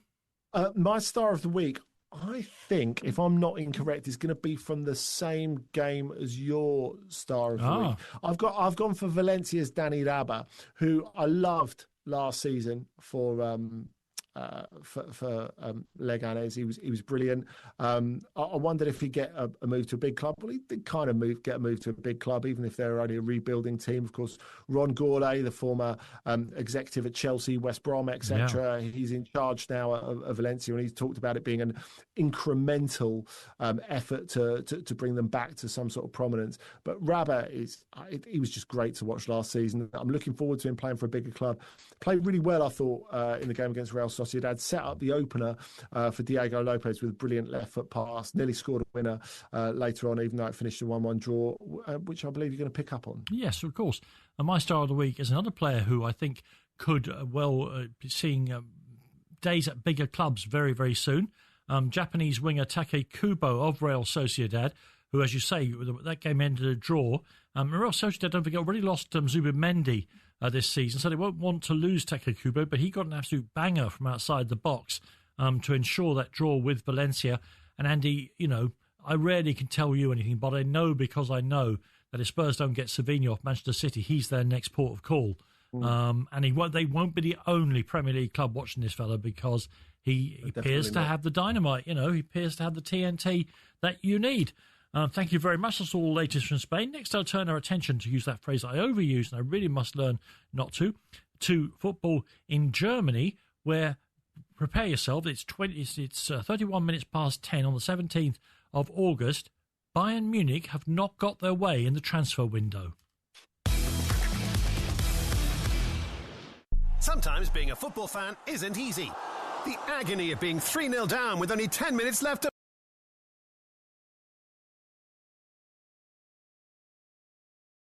The subject of their voracious attention throughout the summer will not be leaving, apparently. Yeah, which is a big shock. This is... probably a shock to him as well.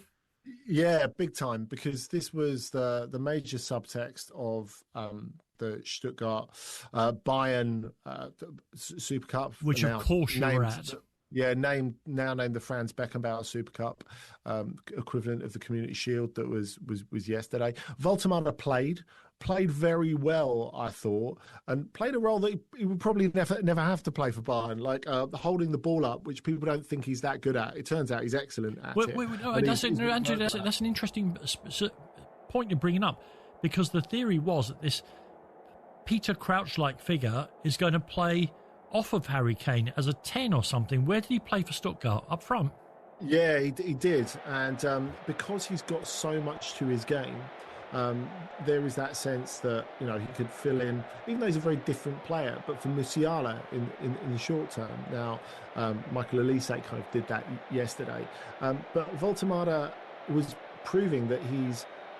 Claudio Pizarro told me a day or two ago that he's got to learn to use his body better, and he's known Woltemade since he was like 17. They played at Werder Bremen together when Pizarro was at the back end of his career, and Woltemade was coming through the youth team there.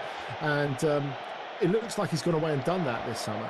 Whether he's done that through a weightlifting program or backpacking around South America, I think he's probably done the latter.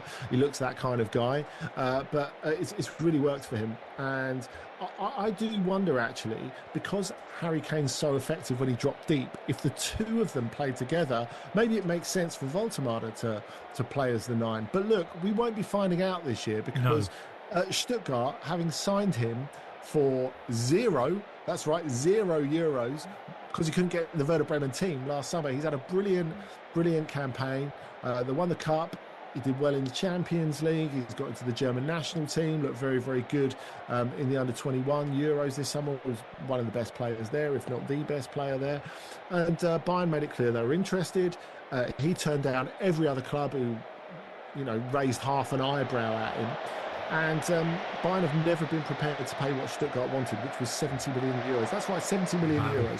I realised he was good last season. Personally, I would have snapped their hand off at 50, which Bayern were prepared to offer. They had further talks, and clearly they were still miles apart. So Alexander Werl, the CEO of Stuttgart, said before the game and after the game that, look, this isn't going to be happening. He's 100% staying here. And Woltemade himself might have taken a side exit route, so he didn't have to speak to us after the game and say something. Somebody did speak to you, but I'll come on to that in just a second, because I only mentioned Peter Crouch there because he is, of course, a similar kind of build to 6'6" Woltemade. I was coming over this afternoon from the Republic of Ireland. The flight I was on was absolutely filled with English people who'd been to see Oasis the previous night in Dublin, because tickets were so hard to get for the UK dates that it was completely swamped by English folk having a weekend out in Dublin and going to see Oasis. Indeed, when the national TV station RTE did the live interviews around the stadium in the build-up to the gig, I could hear the verve of Richard Ashcroft banging away in the background, so I knew the exact timings. They couldn't find anybody with an Irish accent. They just keep bumping into people with more and more English accents. But among those on the plane, Peter Crouch and the lady wife and one of his daughters, with his bucket hat on with Oasis written on the front of it. He was on his way back home. Once again, I was not the only Spurs legend on the flight, shall we say that? Listen, Kane got the opener. Luis Diaz got the winner for Bayern Munich in a 2-1 win. And afterwards, you spoke to Harry Kane. You caught up with him yesterday after that victory for Bayern in the German equivalent of the Community Shield. You go back 2 years, you made your debut in a Super Cup fixture. It was a bit of a weird one. You arrived in Munich the day before. It was incredibly hot. The team was 3-0 down about a minute after you came on. Did it feel like putting right or wrong from back then? Yeah, I think that was a crazy kind of 24 hours to move and to play my first game with, the transfer went through early hours of that morning. So, that was a bit of a whirlwind. It was hard to kind of take that all in, and obviously disappointing that we lost as well. So, this was a chance for me to, start the game and, try and win another trophy. And, it's not the biggest trophy we're going to play for this season, but it's important to have that momentum to start the year. And, we celebrate every trophy like it's the first, and we move on to the next one. Yeah, Harry Kane there, of course, famously the non-winner of the Europa League last season. Andy, there's been the Bundesliga hasn't started, doesn't start till next week, but the Pokal, the FA Cup, is in full swing. Tell us about some of first of all, the big story last year was Bielefeld, who were in the third tier, cut a swathe through the Bundesliga top tier teams, got to the final, then got a whacking. They're at it again. So they knocked out 4 teams on their way to the final, where they lost to Stuttgart. They were getting flamed for a bit in the final. They were 4-0 down. They only lost 4-2 in the end. They made it quite tight in the end and gave Stuttgart a few little flutters. But one of the teams they knocked out was Werder Bremen. Now, Bielefeld have been promoted back to the second tier since then.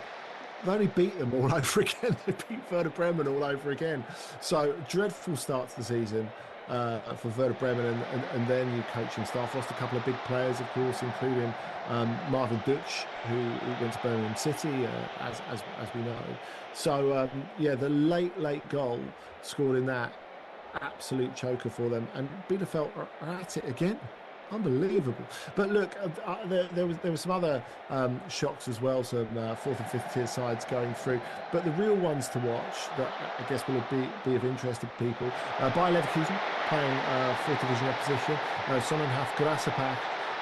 They were really quite unimpressive, I thought, even though Patrick Schick opened the scoring early on. Grasshopper were, shall we say, quite engaged. They ended up with 9 men. It could have been less. You know what? When lower division teams are really keen to impress and have sharpened their studs beforehand. Yeah. It was one of those. No serious injuries, which was good for Erik ten Hag because he's had quite a strange summer of players coming and going, and it looks like Elias Benseguir of Monaco might be going there to replace Amin Adli. Of course, has got a deal to go to Bournemouth, which we expect to happen at some point this week.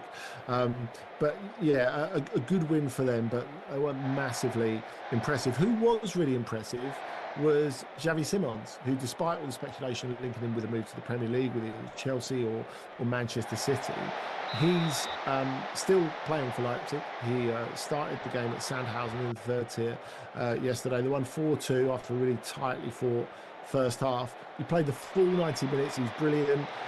Scored the goal that clinched it right near the end, slaloming past a couple of players and scoring from a really difficult angle.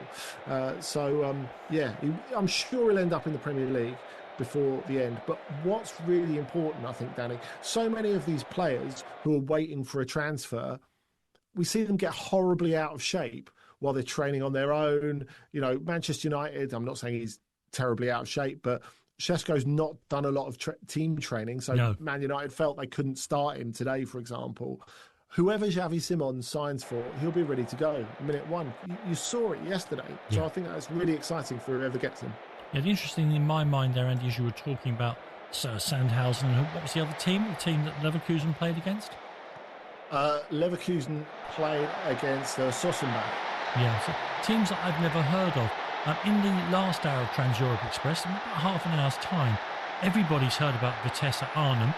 They've been absolute regulars, but not in the Champions League, but in the Europa League, Conference League, and everybody has played Vitesse Arnhem at some stage. Famous old Dutch club. Spurs played them is it 21 they played them in the Europa League, in the group stages. Yeah. So very recently, we have to tell you that Vitesse Arnhem are no more. They've lost their professional licence, and in the last few days, their players have been allowed to walk away from the club. It really is a horrible story, and it really has got, I think, implications for anyone who loves their football club, because, again, usual story, wrong owners set off a series of events that nothing, not the passion of the fans, not refinancing, not begging and pleading to the authorities can do anything about. And at about 11:15, we'll be getting all the latest from Alex Zonneveld, of course, a great friend of Trans Europe Express, of what exactly has happened to a famous old club like Vitesse Arnhem. And the reason I'm doing it is because A, they're Vitesse Arnhem, and B, your club could be next. They've got to sort out the ownership of these football clubs. The finances all look great when they're being juggled around the world, and John Textor is flying at meetings here, there and everywhere. But these are community clubs. For 100 years, they've been supported by their local community, and they can't just be bought and sold like commodities, fish and chips, and then the wrapper thrown away when somebody's fed up with them and the club goes to the wall. Vitesse Arnhem will be in the next hour of Trans Europe Express, which you're listening to now here on the Mighty Talk Sport. It's a big new season. Very true. Don't forget there was a lot of interest in him at the back end of last season, and in the start of the closed season. A number of clubs, there was an interest in a number of clubs, Leipzig and Leverkusen in Germany certainly, but perhaps the one that we thought might tip it was Inter Milan. When Inzaghi left Inter Milan in the fallout from the Champions League final, there were conversations, and those of us who were watching the situation at the time thought this is a proper 50-50 situation. In the end, the club came out and said he's going nowhere. We've spoken to him. He's up for the project. On we go. And that was the end of that. So that was the start of, yes, what could be a very successful summer. Greg, I wanted to ask, actually, do you think he's done the right thing in staying? I mean, from my perspective, it's a yes, because he's only had one season as a top-flight coach. Obviously, he's implicated financially in Como as well. He's got a small stake in the club too. And also, I think if you're talking about going to another Italian club, there can't be many that are better resourced, can there? I mean, they've been keen to follow a certain line. Like, for example, you can understand why Leipzig were interested, because Como are about buying young players and developing them into the superstars of tomorrow. You look at Diao, you look at what they've done with Nico Paz, other ones that they've got in as well. Maxence Kakare to a lesser extent. Obviously, he's a little bit older. For me, it feels like he shouldn't be in a rush. What do you think? I agree with you entirely. Let's remember that Cesc Fabregas has only been a manager for less than 2 seasons. He was a manager in all but name when Como won promotion out of Serie B back in 23-24. Last season was his first season officially as a manager. He also, I mean, we've already used the word tonight, project. He has mentioned time and time again how much he believes in the project. Well, this is a project. This actually is a project with a goal or goals at the end of it. So I think if you put all of that together, you start to see, certainly I'm on your side in this. I really think, he wants to see a project through. He needs to give himself the time, realistically, to do just that. And they've still got a long way to go here in what they want to achieve. Greg, there's been a whole load of players coming in or being linked with going out. I want to talk about one of them first of all. Nico Paz, we just mentioned there. Brilliant young player. I know from my own connections with people, not myself, but people who know about Spurs, that Spurs did inquire about Nico Paz. I think the size of the flea they got in their ear was pretty big, wasn't it? There's 2 things about Como this summer. They have recruited heavily, and they have worked very hard to tell everyone to go away about their own prize assets. You're absolutely right. 2 of the reasons why Como did as well as they did last season, and let's not forget they finished 10th in their first season back at the top level, were these 2 young men, Nico Paz and Assane Diao, who came in the January window. They were young players, they were exciting players, but they were players that also made a difference even at their tender age. And Como are all about building a team around players like that. So why would they listen to offers? It's not as if they need the money. No, that of course is the stumbling block. They don't need cash, so you can't really just impress them with the massive wad that you're carrying in your back pocket. Among the players they brought in, Alvaro Morata, who made his debut in the Coppa Italia today. They're also after two huge names here. Barcelona's goalkeeper, Iñaki Peña. We're talking about the goalkeeping chaos at Barcelona. Peña doesn't look like he's going to get a minute of football at Barcelona, but he's a really good goalkeeper. That would be one. And the other one we keep hearing about is whether Aymeric Laporte, so brilliant for Manchester City for so long, now fed up with Cristiano Ronaldo at Al Nassr. But they're looking for both these players, are they? That's right, the recruitment continues. They have brought in the best part of a dozen players and they have spent some serious money. Only Juventus have spent more in this summer transfer window in Serie A. But there is no secret that the work is not done. There's still a couple of weeks to go, of course. The goalkeeper, as you already mentioned this evening, they're looking for competition for Jean Boutet, their French #1 goalkeeper at the moment. And yes, central defence is the other area. And although Aymeric Laporte doesn't fit find these top young gems, these top talents around Europe, his experience could be vital. Let's not forget, it wasn't all that long ago they sought to draft in Rafa Varane, ex-Manchester United centre-back. Unfortunately, an injury forced him to retire shortly after his... But they do look for that experienced head, and I suppose you'd have to say Morata is going to be another one of those.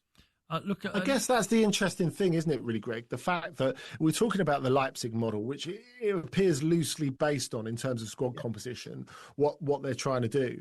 The thing that Leipzig never got their heads around is spending decent wages on experienced players of substance. Whereas I guess like best practice, if you go back a number of years, is if before we went full Moneyball in football, was the idea that to develop young players, you need the right experienced players as well. And if they go and get Laporte, and obviously there's Morata, who made his debut in the Coppa against Südtirol yesterday, that I think shows a different sort of ambition. So I wanted to ask you firstly about that in terms of them wanting to develop quickly. Clearly, signing those more expensive, certainly in terms of wages, senior players is part of that. Also, tell us about the event that they had at their stadium this summer where they had Ajax, Celtic, a couple of other clubs come across. They want to go international pretty quickly as well, don't they?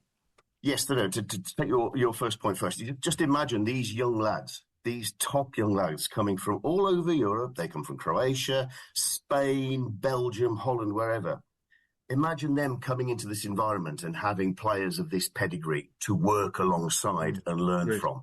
That surely has got to be a key thing for any team that wants to grow. And this team definitely wants to grow. To come to your second point, yes, it was the inaugural Como Cup just a couple of weeks back, which was a great idea. And what stuck out for me was the quality of the opposition that they were bringing to Como, not just for the scenery, of course, but, Como, this is a team that were in Serie D, semi-professional, only, 6 years or so ago, are bringing the likes of Ajax to the shores of Lake Como for a pre-season friendly. They also played Betis, and let's not forget last week, no one other than Barcelona in the Gamper Trophy. This is a sign of where Como want to be and where they feel they're going. And this is also a sign of where other clubs are beginning to see them. And finally, Greg, it's been fantastic talking to you about Como again. We know that they, and being a Spurs fan, I was really grateful that they'd given a chance to Dele Alli. And he, of course, he had that disastrous debut where he got sent off after a few minutes coming on as a sub. What's the latest with Dele Alli? I don't think he's contracted to Como at the moment. They're still connected. Is that fair?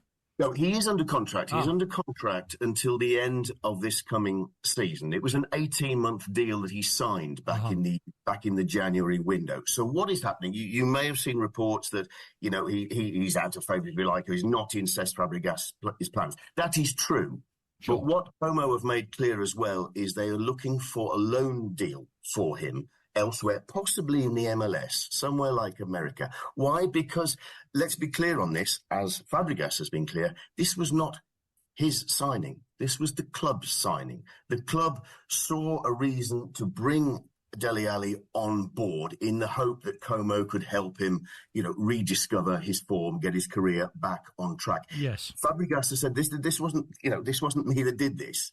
And so Como are taking on themselves saying, okay, well, if it's not working for you, and it's not working for you now, and we're trying to move on as a squad here anyway, let's see what we can do. That's fantastic because, he's only 28 years of age. And after all that he's been through, and of course, what we now understand he'd been through prior to becoming a professional footballer, it would still be wonderful to see him play a succession of games, not at the level that he was playing, with Eriksen, Son and Kane 6 or 7 years ago, but even just to watch him enjoying his football again would be, for me, a thrill. And so I hope, Como have done a great work there, just bringing him back into the public eye, if nothing else. And if you could find an MLS club where the standard allowed him to express himself and, as I say, enjoy the game again, that would be a joy for everybody. And I'm sure most football fans would feel the same way as well, because to watch his decline has been painful. Greg, thank you very, very much indeed, as always. Greg Whelan there on Como. We need to go very quickly to the news and sport headlines for you, but don't worry, we've still got an hour to go here on Trans Europe Express.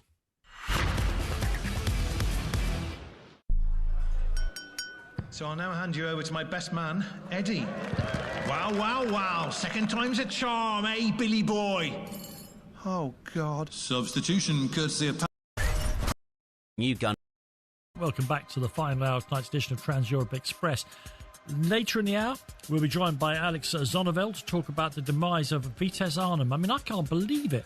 I'm a club who's been in the top level of Dutch football all through my life, particularly as Dutch football was what absolutely obsessed me with the game. Their great club sides and their great national side of when I was a teenager is the reason why I'm still so nuts about the game today. And to see Vitesse Arnhem go to the wall and to watch their players walking out of the stadium in tears, some of them, has just been horrible. We'll talk about that. Andy will bring us all the latest from the qualifier for the Champions League, the Europa League and the Conference League. The Conference League, which is shaping up to be a brilliant competition next season. We'll also go around the leagues. But first and foremost here, as always, we must put the tin can and the piece of string right the way across the Atlantic and go over to Brazil to join our great friend from South America, Tim Vickery. Welcome back, everyone, to Trans Europe Express. And there, by the miracle of both audio and visual technology these days, I don't know how many satellites are involved in this or how much power is being used to bring Tim Vickery to our screens and into my ear holes. But there he is. Hi, Tim. Very good evening to you. How are you doing, gentlemen? Very good. Good. I'm sorry I missed you when you were over in London recently, but I could feel your vibes from 300 miles away, Tim. The Libertadores quarterfinals have been sorted. Tell us about that. Yeah, the 8 quarterfinalists will be known come the end of Thursday our time. We've had the first round, the first leg ties last week, second legs this week. And I remember telling you that in the draw, Palmeiras of Brazil have done quite well for themselves because under a little bit of pressure after a disappointing Club World Cup, 1 or 2 elimination from the Brazilian Cup, but they're up against the side from Peru, Universitario, the first Peruvian side to reach this stage of the competition in nearly 15 years. And they were away from home in Lima in the first leg, and Palmeiras won 4-0. As the boxing commentators, especially in the US, like to say, this one is over. But the other 7 ties are very, very open indeed. And in fact, the other 7 ties, we had a grand total of 4 goals. It was very tight. KG. It wasn't an easy watch, and some of it was downright poor. We could have had more goals had Atlético Nacional of Colombia not missed 2 penalties and had 2 thunder back off the inside of the post at home to Sao Paulo of Brazil. So that one finished 0-0. If only Atlético Nacional of Colombia hadn't sold their star centre-forward to the Brazilian second division, what might have happened? I hear you asking. So that one is on a knife edge. Another one which is very interesting to me because I was in the stadium for the first leg. Defending champions Botafogo, now coached by the son of Carlo Ancelotti, David. They were at home to a team from Ecuador, Liga of Quito or LDU. Now Botafogo scored after 13 seconds and was second best for most of the rest of the game. It finished 1-0. The second leg coming up this Thursday is at the dreaded altitude of Quito. And David Ancelotti knows nothing of this. No. I've seen European coaches come badly unstuck. On the big example for me in that very city of Quito was Carlos Queiroz, the African-born Portuguese coach who been all over Real Madrid, Man United. He was briefly in charge of Colombia, and that ended when they went down heavily at altitude to Ecuador. It's the only time I've seen a coach make of his own free will and volition 4 changes before half-time. Wow. But if you don't have a plan for altitude, it's all over. So Ancelotti will have to do a lot of listening and learning. Tim, I've obviously I've been across this idea that Bolivia particularly have virtually no stadiums below sort of altitude. Just factually, how high are these games being played? Well, Quito is 2,800 metres above sea level. Wow. La Paz, Bolivia is 3,600. Now, that really makes a difference. You're up in the mountains, aren't you? Yeah, absolutely. You're right up in the mountains. And Bolivia are now using an even higher stadium, right up where the airport is. So it's nearly 4,000 metres above sea level. Now, the aeroplanes have to go up to land, yeah? That's it. That's the one. Yes, I couldn't believe it when I landed in Ecuador. I thought, well, when are we coming down? And then suddenly we'd landed already. The technicalities of this is there's less oxygen in the air, and if you're unacclimatized, and anyone can acclimatise given 3 weeks, but who in the calendar of football has 3 weeks? You just can't run as much. You're gasping for air, so you have to change your game. And there's also the fact that the ball travels quicker through the air because there's less resistance, there's less oxygen, less resistance in the air. So it can be a nightmare for goalkeepers. Even though the goalkeepers aren't out of breath, the goalkeepers can be made to look very silly as well. So you've got to plan for it. You have to plan for the specifics of it. And it'll be interesting to see what Ancelotti Jr. Does for Thursday's game. Another one, 0-0 first leg. Libertad of Paraguay were at home to River Plate of Argentina. And getting on there for the last half hour, yes, there he is, Roque Santa Cruz, who yesterday turned 44 years of age. Felicitations to the great man. Indeed, yes. So hopefully he'll get another run out in the second leg at Buenos Aires, and who knows? Wouldn't it be a great story if he was to score the winning goal? I can't really see it. I think River Plate will go through. But if Roque was to score the winning goal that sends Libertad through to the quarterfinals, what a story that would be. Tim, I wanted to ask you about a couple of these coaches. You mentioned David Ancelotti there. He really amazed people by turning up and speaking fluent Portuguese in the first press conference and talked about it being a matter of respect. Of course, given that the country has had issues with overseas coaches coming over, how much of a first impression was that, and how much credit will that give him if a couple of results go awry, and how he's been going generally? And another coach at the other end of his Brazilian journey that I wanted to ask you about. I was speaking to a Brazilian journalist yesterday, actually, about Abel and about Palmeiras. Now, I know you've compared him favourably with Jose Mourinho before. I mean, Palmeiras, again, going for it. They've been to the Club World Cup, didn't quite get as far as they wanted to. He's had a couple of titles beforehand.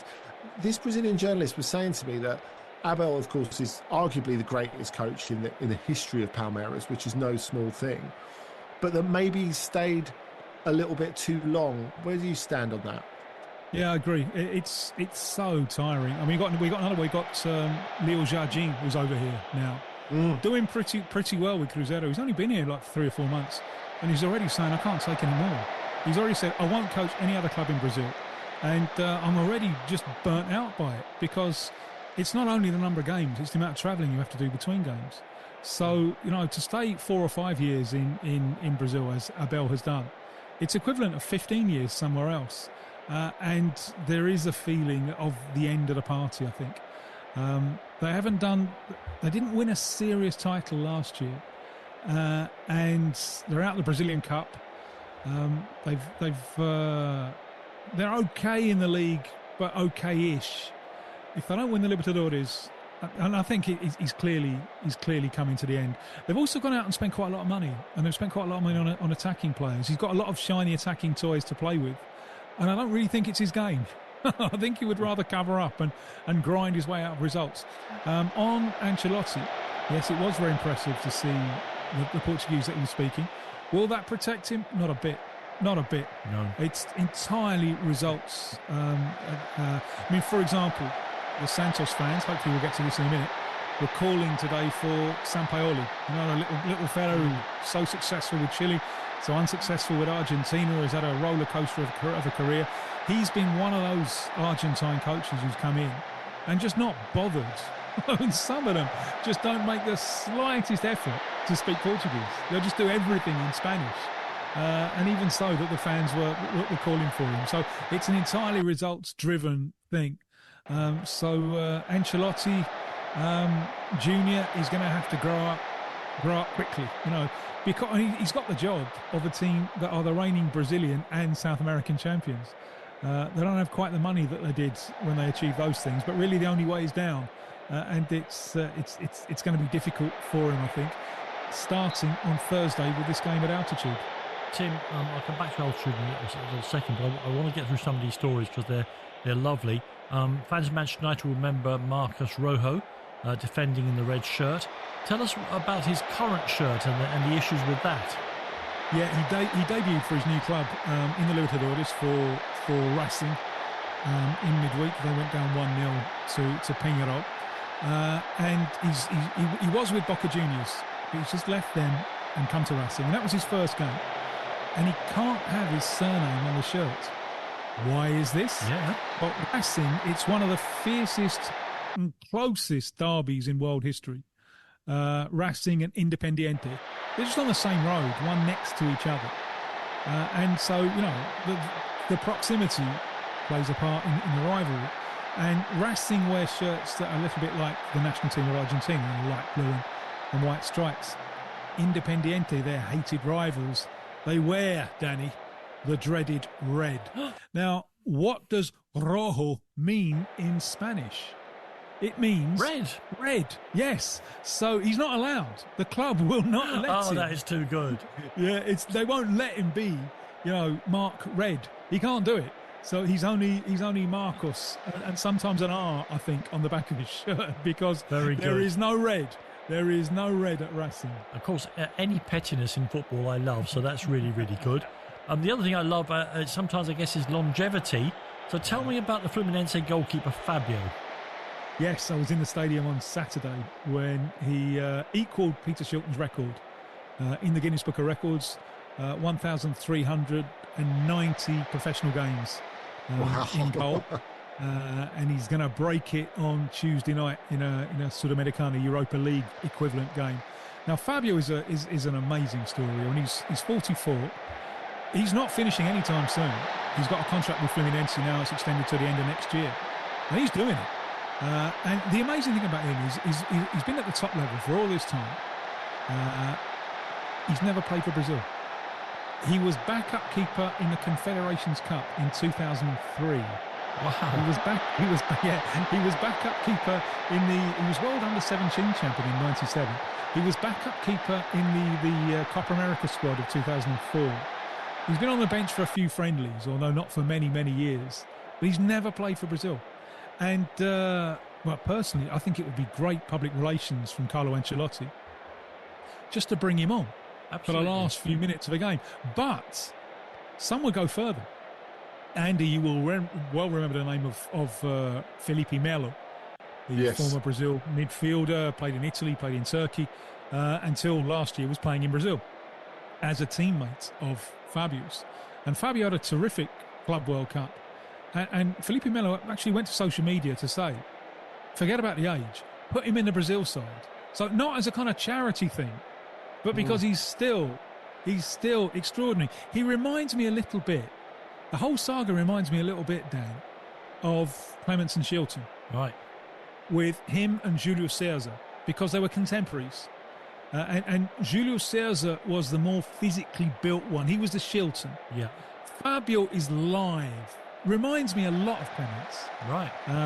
And Julio César, I used to think, because I watched them every week, one was for Vasco and one was for Flamengo more than 20 years ago, and I used to think Fabio was the best of the two.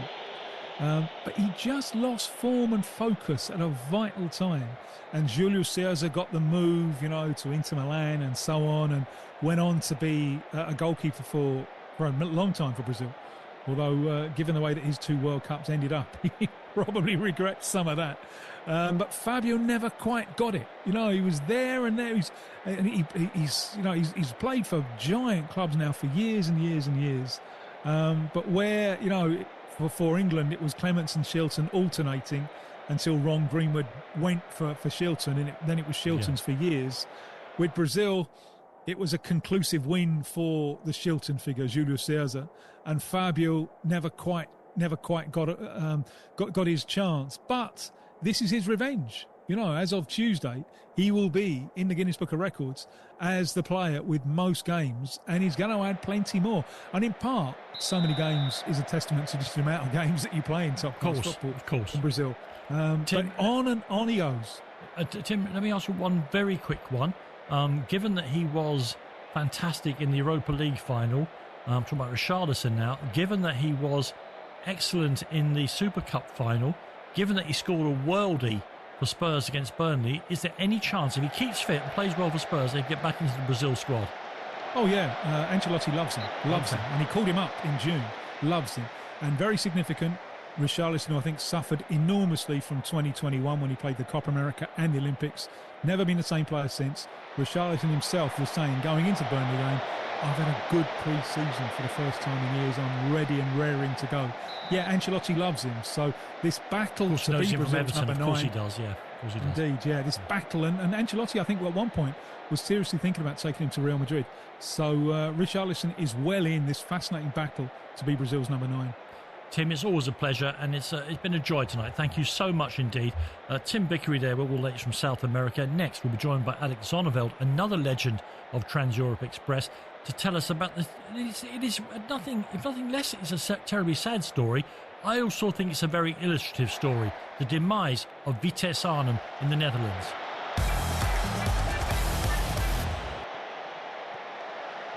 Hi, Handsomes, it's Sticky Nicky from Claret and Booze. I hope you're all well. Fuck you do.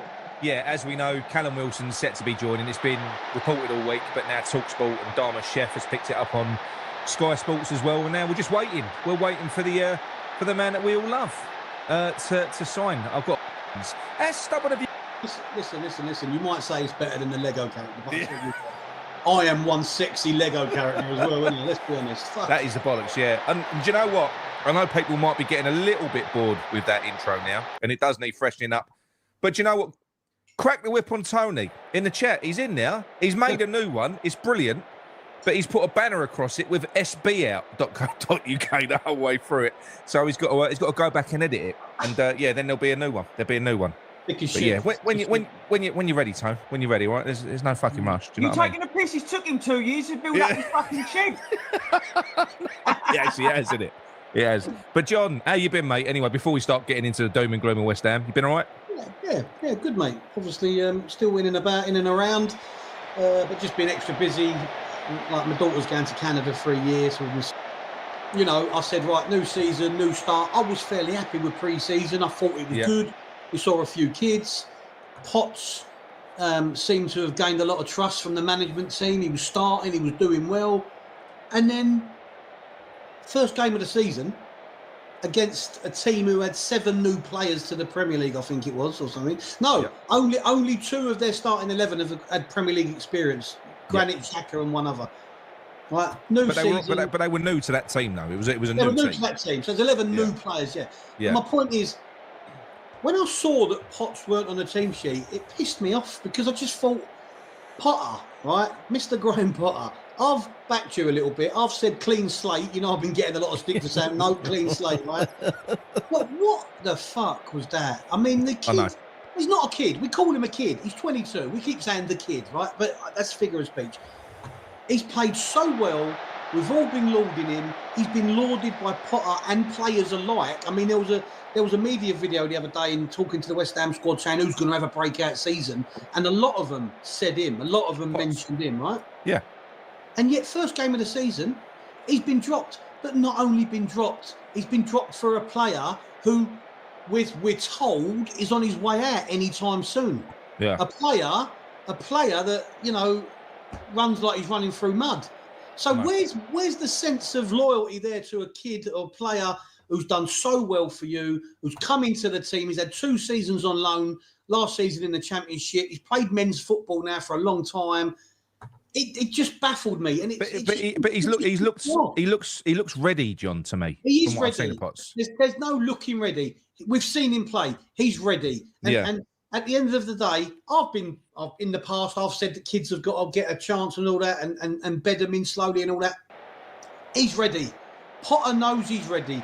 But for some fucking reason, and I think it's the Granit Xhaka thing, like I said to you, right? Yeah. I think he thought, I don't think I can put Potts in the midfield of Granit Xhaka. I'll bring in a bit of muscle, Rodriguez, and he'll be able to combat it, which he fucking didn't. He was shit anyway. Yeah, and that really pissed me off, mate. I'm sure it did you too as well. Yeah, no, it did massively. I mean, the other big one.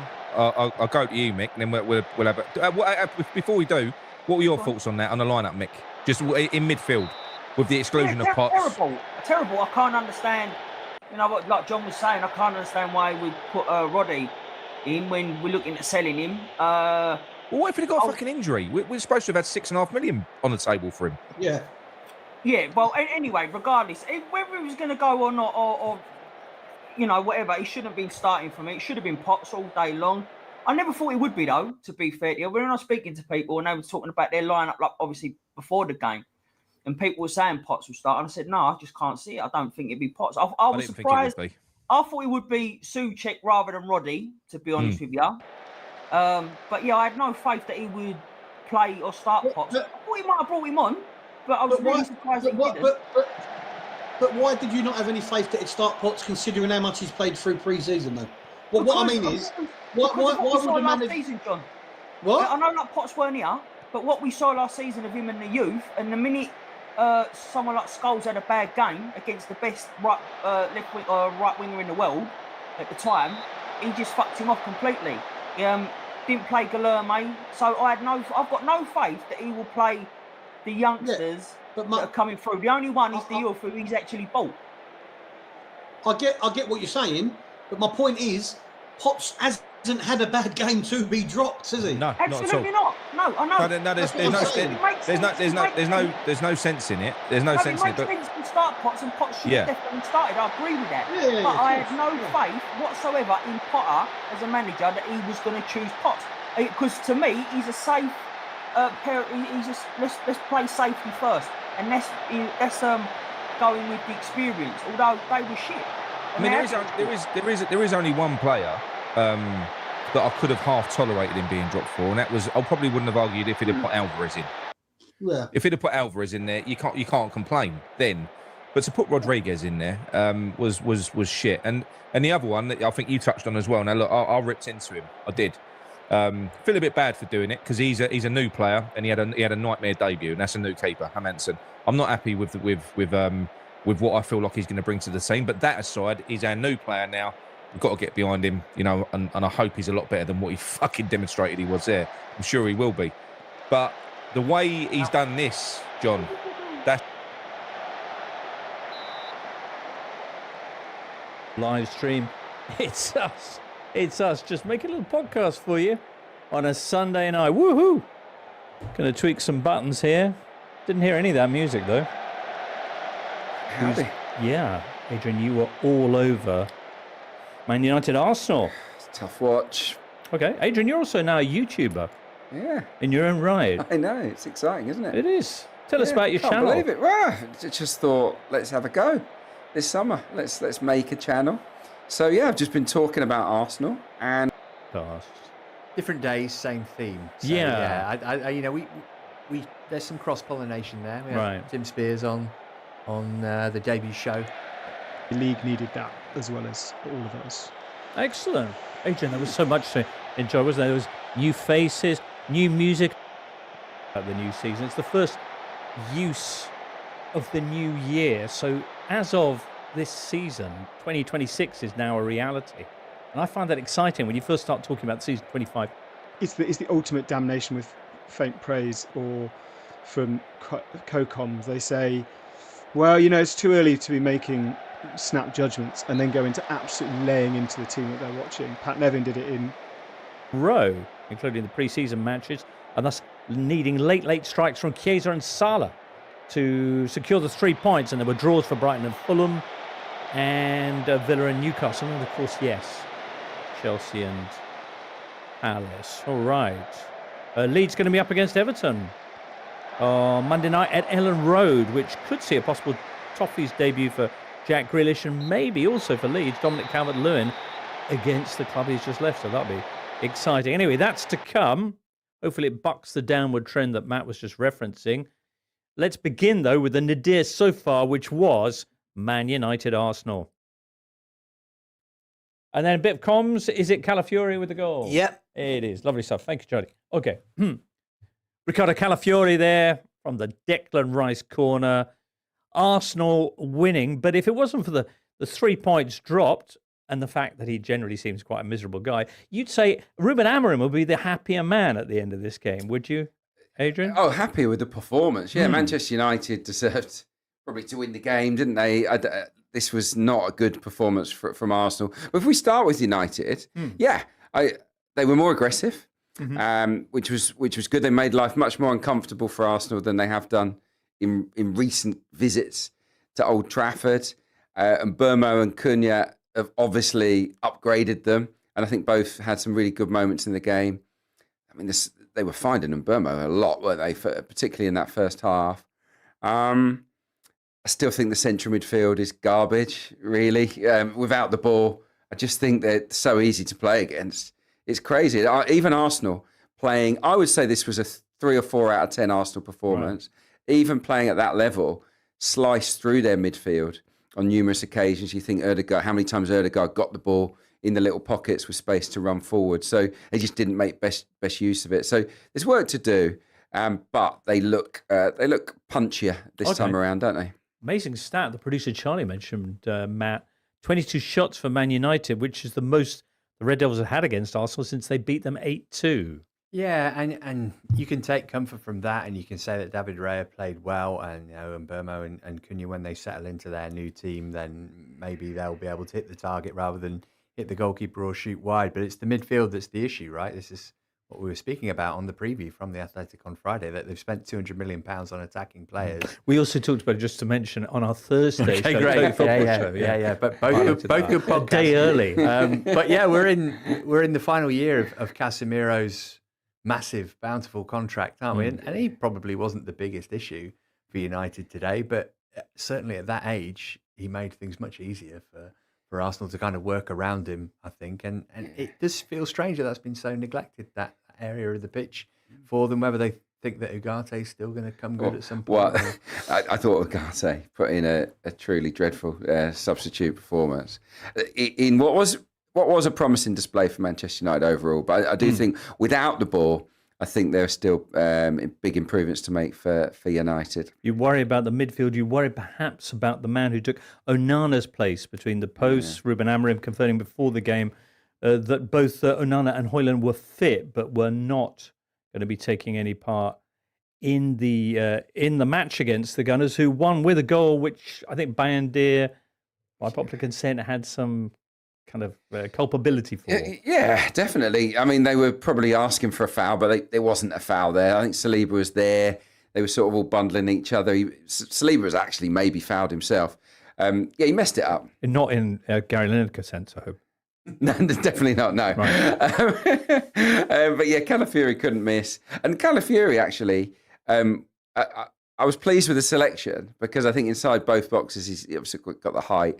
But he's also a buccaneering spirit, isn't he? And I think that he sort of did take Arsenal upfield quite nicely in that first half in particular. And he's an exciting player to watch. He's quite fun, Calafiori, and it was nice to see him score again. All of his goals for Arsenal have come on the road. It was a set piece goal. Surprise for Arsenal. But yeah, in open play, Arsenal have to pass the ball much better. They have to be less flustered, really, in possession. I thought they were surprisingly shaky, put under some duress by Manchester United. Why do you think that was? Was it United's aggression from the start of the game? Definitely in part. Early season rustiness, I think. Yeah, they just weren't really at it. Felt a bit sorry for Victor Gyökeres. First time he didn't have a shot in a league game since he played for Coventry. So it goes back, I think, 69 league appearances. He's had at least one shot on goal in this game. He didn't. Nothing fell his way. He fed off scraps, really. So, yeah, you're sort of scratching around for positives from Arsenal's performance. You're probably looking at David Raya. Producer Charlie disagrees with me on this, but I actually thought Zubimendi played quite well. I think he was one of Arsenal's better performers. He felt that Zubimendi was the biggest disappointment, and what was? No, I didn't. Yeah, okay. Just didn't. I thought he passed it nice and quickly. He brought Ødegaard into the game a lot. Broke up play quite well. Didn't really gave it away. I just thought he was pretty good, but the bar was low today. Arsenal didn't play great. Okay, all the new faces on display, Daniel, were part of the attraction of this fixture between Cunha and Buma and Zubimendi and Gyökeres and Česko. What did you make of the various debuts? I thought of the crop. I thought Mbeumo was probably the best, certainly in how he managed to pick up space in the first half, find those pockets.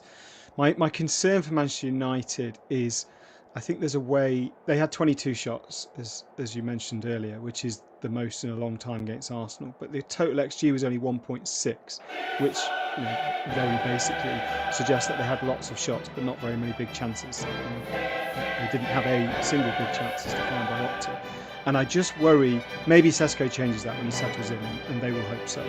I just worry that with Bruno in that position, the temptation for him, and I fully get it, is he's used to playing high up the pitch.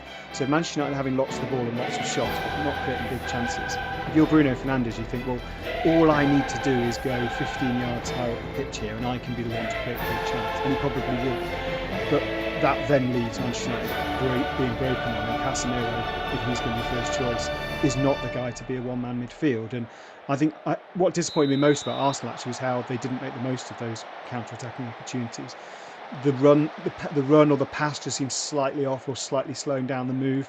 If a team gets that right, and we watch what Palace did at Anfield, we'll come on to that. But if we watch what Bournemouth did at Anfield on Friday night, which we'll come on to, if you've got Semenyo playing as he did at Anfield against that Manchester United team with Bruno caught high up the pitch, they'll lose 2 or 3-0 because it's so easy to slice through.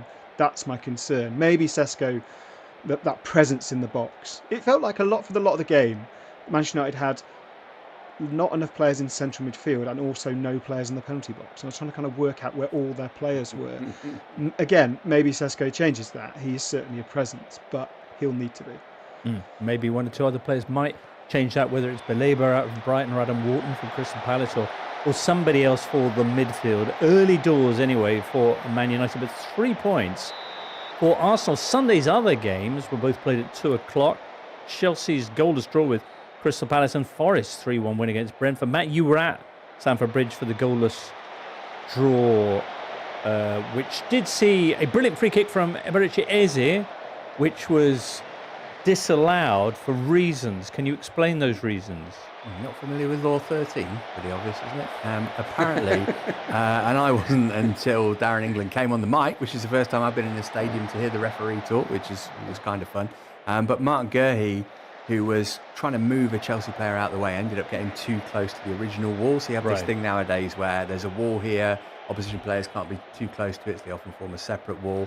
In trying to create a bit of space for the shot, he ended up pushing himself too close to the Chelsea wall, so he was within a metre of it, which is why the goal was disallowed. Initially, we assumed it was for a foul by Gurhey, for him pushing Caicedo, encroaching on Chelsea's wall, which was designed to stop the free kick. Didn't know that was a thing. No, I mean, you suspect that we'll never see it again in a Premier League game. It was a real one-off, but yeah, it was a very, very strange thing. I mean, it saved Robert Sanchez blushes because initially when I looked at it, I thought, wow, he's hit that really hard. Nobody would save that. But it was straight at the Chelsea goalkeeper and he should have saved it. But it was a foul though, wasn't it? I think it probably was the right decision. Yeah, I'm not sure it was a foul, but he was definitely too close to the wall. So for one way or another, the goal was correctly disallowed, I think. But unfortunate for Palace, who were excellent in the game. Really impressive. Yeah, they've been on this fantastic run from the back end of last season, obviously going through to the FA Cup final and the Community Shield. But just a brilliantly organised team with one real flair player and one creative fulcrum in Wharton, and obviously, as you mentioned, James, both have been linked with with moves away. But yeah, hugely impressed with Palace all over the pitch, from Mateta to Munoz to just fantastic. Probably will feel that they could and should have won this game, even though Chelsea had all the ball. They were a bit toothless in attack today, and as is going to be the case, I think, throughout the season. At the start of the season, people will say, well, this is because Chelsea haven't had a pre-season. Right. And the later we get into the season, they'll say it's because they went all the way in the Club World Cup and now they're tired. So, yeah, excuses at the ready. I would say they definitely missed having either Levi Colwill or Tosin punching some passes into midfield and helping start things from there.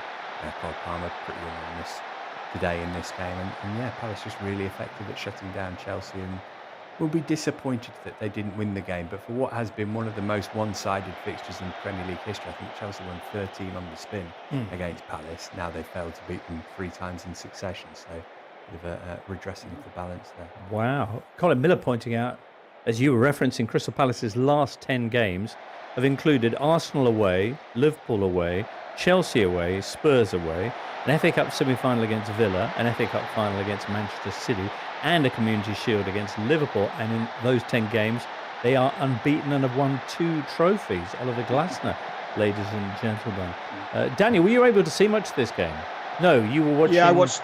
You did? I watched extended highlights afterwards, Okay. between the 2 games. Yeah, I mean, in terms of Glasner, I just think the greatest achievement of today was managing to deflect all attention away. You're kind of dealing with the game in its own bubble, outside of all the noise around transfers and the emotion around the UEFA and CAS verdicts. It sounds like Eberechi Eze was pretty close to not playing today. It sounds like there are still noises around Mark Gahey, and even if he does stay, I think he's probably made it quite clear he would leave on a free next summer. That's not easy to deal with as a manager, particularly when you're a manager who you see the videos of Glasner in the dressing room. That togetherness and that spirit is pretty much what this is founded on, as well as some pretty decent players. So to manage to kind of just park all that to one side, fair play to Eberechi Eze for playing well, because there are other players in the Premier League who are linked with moves that haven't happened, who haven't played this weekend. So good on him for doing that. It did look at full time a bit kind of thank you and goodbye, dare I say, which is a shame, because they are half the team without Eberechi Eze. It's going to be really difficult to replace that kind of creativity and that kind of Crystal Palace spirit, that kind of you are one of us, we're all together. That you just don't get that the same, I don't think, when you buy a player with a week left in a transfer window. Right. Where do you think Eze might be going? Well, Arsenal I and mean, Spurs of late, increasingly. Yeah, I doubt both. Yeah, I mean, Spurs seem to have pretty obviously stolen a march. When we heard that he might well not be playing on Sunday, it was because of a deal agreed with Spurs. I don't know if there's a hitch in that, or we don't know if Eze would have just preferred to have the game, play the game, not be seen to have pulled out from his potential last Palace appearance, and then the move go through. It might well be that it gets done in the next 2 or 3 days. He will go with the fans' blessing, which is very rare when a player of his quality leaves for 50-60 million. He's a fabulous footballer and he will be missed, but he's gone about things the right way. Brilliant player. He's absolutely outstanding, and if he You does know go what to Arsenal are Spurs, missing? I mean, would that would be perfect for Arsenal. I would love him at Arsenal. I think 99 out of 100 Arsenal fans would love him there. I think his shirt would sell out. I don't know if this is a silly question, but the one that wouldn't, is there a reason why you think? I think the reason at the moment Arsenal haven't gone in for him is that they think more of an out-and-out winger is what they need, rather than a central attacking midfield player. Now, he can play on the left, we know that, and he can drift in and make things happen. And if he played for Arsenal at Old Trafford today, I'm pretty sure that on those counter-attacks, he would have made better decisions and he would have split that defence and he would have been maybe the match winner. He's sensational, and I would love to see him in an Arsenal shirt. There's a feeling that Mikel Arteta and the board are potentially worried about blocking pathways for Ethan Nwaneri, who's just signed a new contract, plays as a number 10, brilliant prospect. And of course, Max Dowman, 15-year-old, who's just a phenomenon. He also really plays in that same number 10 position. So if that's where they see Eze playing, I get why they wouldn't go for him. But potentially losing him to Spurs would be pretty gutting, I think, for a lot of Arsenal fans. I think he would be a big upgrade even if he was to play on the left. I just think he would make a difference because of his quality. All right, well, it'll be pretty gutting for Palace fans to see him go wherever his destination is. Daniel, Nottingham Forest against Brentford then. What a lovely start to the season for Forest. Tell us. Yeah, it was. It was more dominant than any supporter could have wished for. It's been a slightly odd pre-season for Forest, not least because they only scored 1 goal in 7 games and drew 5 of them 0-0. And then this week we had the interview by Nuno with Sky Sports, in which he kind of just said it's really worrying. I wanted players in early. They know I like getting players in early. We had them last year when we went to Spain. We haven't had any of that this year. We're miles off it. And then on the opening day, everyone sort of goes, yeah, well, don't worry about it. Real business has started now. The quick explanation for that is I think Nuno played 2 up top in all of pre-season because he wanted Forest to be able to be more dominant on the ball this season. He thinks that maybe they got worked out a little bit in the second half of last season. And by going back to last season's formation but being more comfortable on the ball, Forest looked better than last season, quite frankly, albeit against a very weak Brentford team. And I went back and looked because Forest had 55% of the ball today. The last time they won a league game with 55% of the ball or more was against West Brom in the Championship in April 2022. So it has always been about soak up pressure and counter. And what Nuno wants, and with the players they've bought, he wants to be able to be comfortable on the ball because he's got in Elliot Anderson and Morgan Gibbs-White two of the top 20 players in the country on the ball. And both were absolutely magnificent today. For those who haven't seen Elliot Anderson's kind of intercepto pass assist for the third goal. This is Matt Davies-Adams' favourite moment of the weekend. Yeah, I actually made Jimbo come and sit by my laptop to watch it. I sat on Matt's lap. And Jimbo, you were wondering whether a pass can be rifled, and if ever there was, that one. This was it. Yeah, he has got to be in the England squad, hasn't he, Elliot Anderson? My goodness me, having conducted things for the under-21s at the Euros. He is just sensational. And Daniel mentions pre-season there. I had the misfortune to commentate on 5 of Forest pre-season games, and they were absolutely atrocious. And the whole mood around the club felt very different to how it did 12 months ago. But he has been the standout throughout. Okay, earning the plaudits as well in this game was Chris Wood, who scored a brace. He's now scored more non-penalty goals in the Premier League than anyone. Since Nuno took charge at the City Ground. Dan N'Doye, fresh in from Bologna. He was on the end of, I think, Gibbs-White's lofted brilliant cross. assist as well. Yeah, N'Doye, who got the winner for Bologna in the Coppa Italia final, right? And all of a sudden, with Amari Hutchinson as well, you go from James McAtee. Yeah. Interesting to see where McAtee's going to play, but I think with having lost Elanga, and now it looks like Callum Hudson-Odoi is going to extend his contract rather than leave at the end of the season. It seems like Forest have gone from being depleted in wide areas to almost having an embarrassment of riches. But, I mean, other than West Ham, I think Brentford are the team you want at home on the opening day of the season with, Keith Andrews might turn out to be great. He's the guy who went for the MK Dons job a couple of months ago and didn't get it. And he was a set-piece coach last season, and they conceded a goal after 6 minutes of this game from the corner. So that's suboptimal, I would suggest. Daniel. The other thing, Matt talks about the rotation, and Forest were knackered towards the end of last season. They were running in treacle, and they do have the Europa League this season. They will have 8 group games. I think what playing with more of the ball allows you to do, and Adrian probably is more into the tactical side of this than I am, but to my mind, playing with the ball makes it easier to rotate because I think it's easier to bring a player in when you're used to playing with possession than when you're having to be perfect without possession, because any lapse of concentration effectively can cost you a big chance against you. So I think what Nuno wants to be able to do is get them used to playing with more possession, and then if you do bring in, McAtee for Gibbs-White or Hutchinson for Odoi or a new central midfielder for Ibrahima Sangare, who was excellent today, I think it just feels easier to do.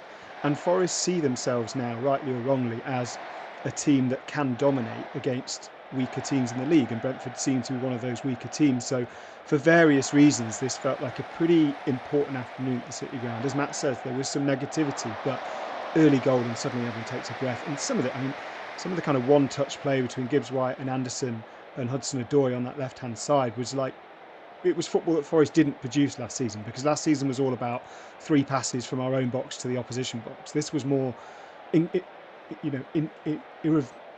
the right word. This was infinitely more pass and move than Forest have done in years, basically, with the caveat that Brentford were absolutely terrible. And and Keith Andrews is going to have to, he's obviously going to have to improve, but Brentford are also going to have to support him, because their attackers today were aged 20, 22, 24, 24. I think they've got about 65 Premier League starts between them, and Lewis Potter is about 55 of those. They looked so raw, they looked spooked. Kelleher looked a bit spooked on the ball. The wing-backs didn't look right, Coyote and Rico Henry. Henry was better, but they just looked like it. They looked like a newly promoted team, actually. They looked like a team who looked overawed by the level, which is pretty worrying when you've been in this Premier League for 4 or 5 years. Well, huge opening day win then for Nottingham Forest. Next up, let's look at another team that had a potentially hugely significant home win this weekend, the Black Cats. Totally Football Show European edition is out. First thing on Tuesday, first one of the new season. We've got James Horncastle in, Julien Laurent, Paul Balouz, Seb Stafford Bloor, Ligue 1, discussing the opening weekend there, and in La Liga, where Marcus Rashford made his debut for Barcelona. In Germany, there was the Super Cup. Luis Diaz scoring for Bayern as they dispatched Stuttgart. Anyway, there'll be all that kind of chat on Tuesday morning. Should mention as well, with the return of the Euro show, we're now at 4 shows a week, because we've now got this new totally extra show, the first of which went out on Saturday, but you can listen whenever you want, because it's completely not in any way connected with the week's events. It's just a bit of chat about stuff. Super Mario was the talking point. Super Mario Balotelli, Adrian, was the big talking point this weekend. In and around that, there was some other important discussions. It's amazing. Yeah. Do you think? Have a listen, Adrian. Perhaps you'll enjoy it. You know, there's a bit of pasta chat, some nostalgia. You know, just talking about things that make us happy. Is that wrong? I don't know. Check it out anyway, perhaps, or don't. Anyway, Mario Balotelli's 35. I know. Oh man. Wait, do you think that's old? Yeah. I mean, it's older than he was, but he's been a thing for a while, hasn't he? I know, but it just, I don't know, footballers' age is always something that depresses That's what me. Matt's saying. Yeah. Well, we were talking about Harry Maguire. I shocked you with Harry Maguire. Having been shocked myself in the past. Anyway, let's talk about Sunderland. One of the big winners this weekend. A team that hadn't had a Premier League win, hadn't had a Premier League match in a long time, but hadn't had a Premier League win for a significant time before even that, coming up with a mighty 3-0 thumping of West Ham on Saturday afternoon. Glorious pre-match display at the Roker End. Don't know. I wasn't aware of the legend of the Lambton Worm. Were you aware of the Lambton Worm? No.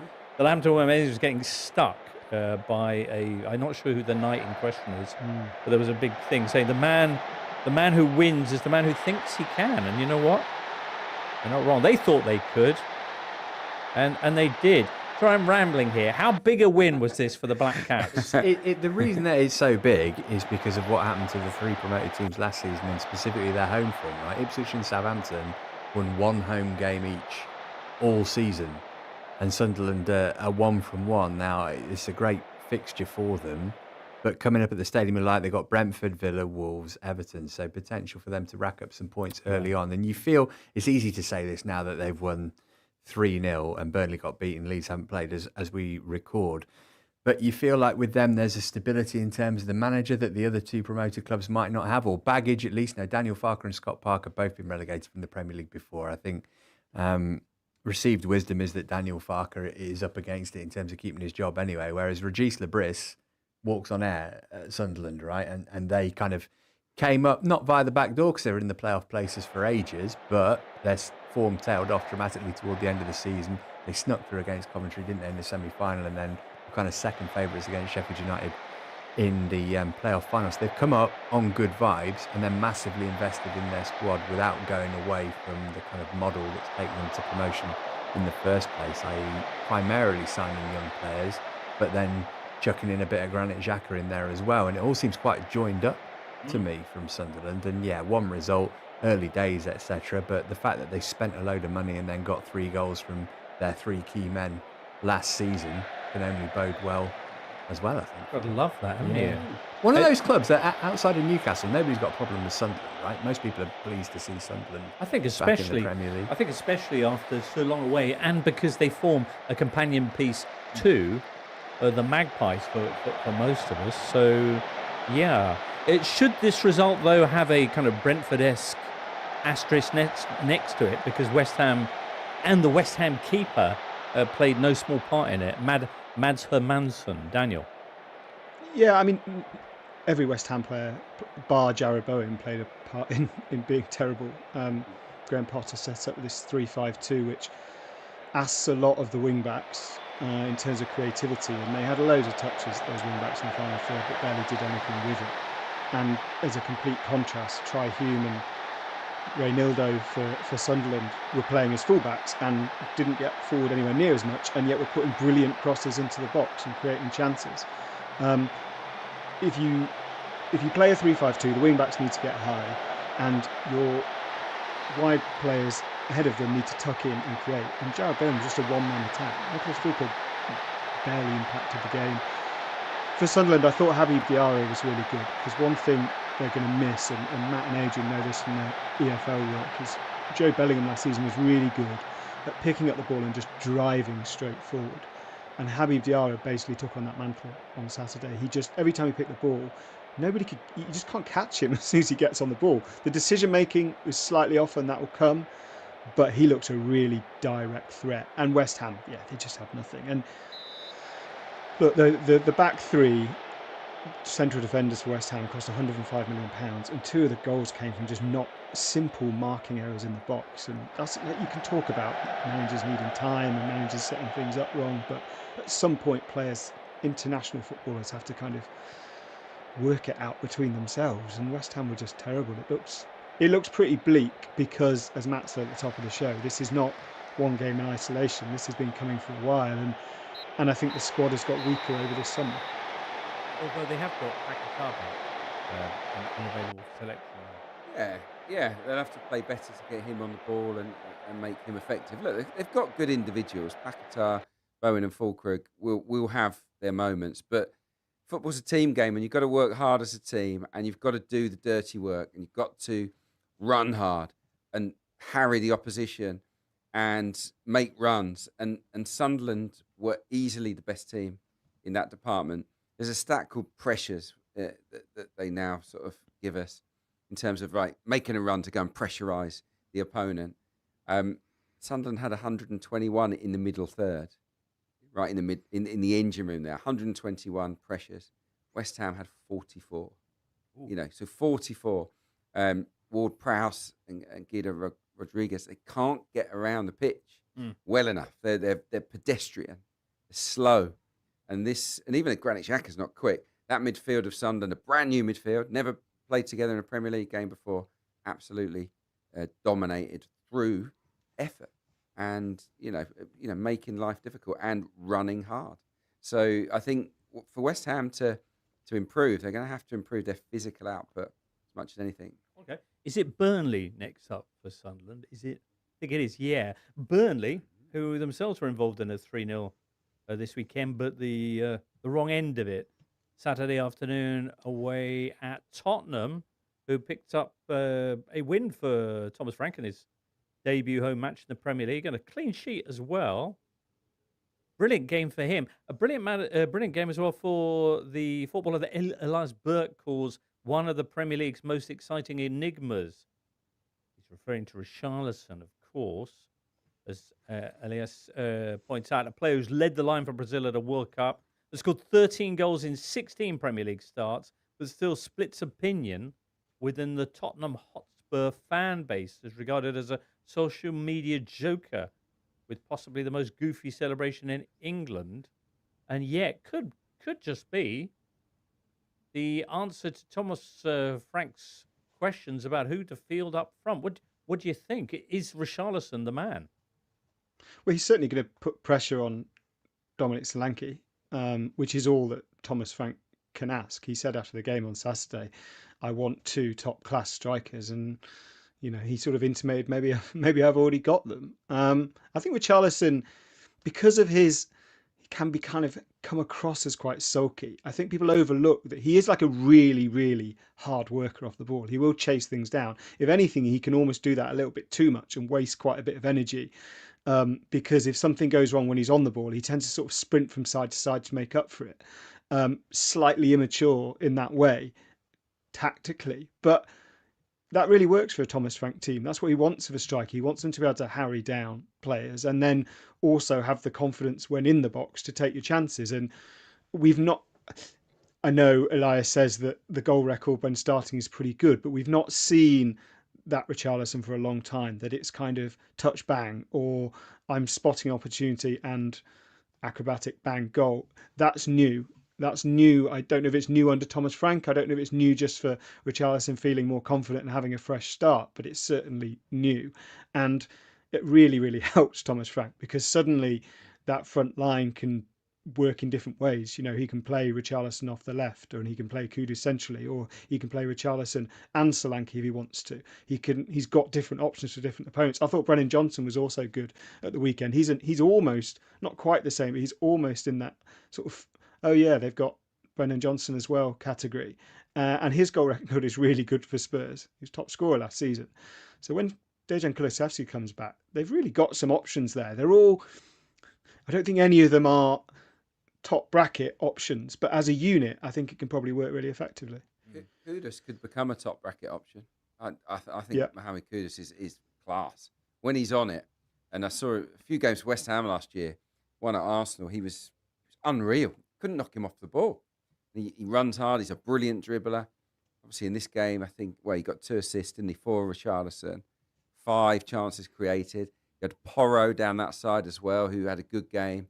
So everything was coming down Spurs right. It was really impressive. You got the asterisk that it's Burnley. It's a newly promoted team, but they look good against PSG a few days before. They did. No, it's been a good start, I think, for Thomas Frank.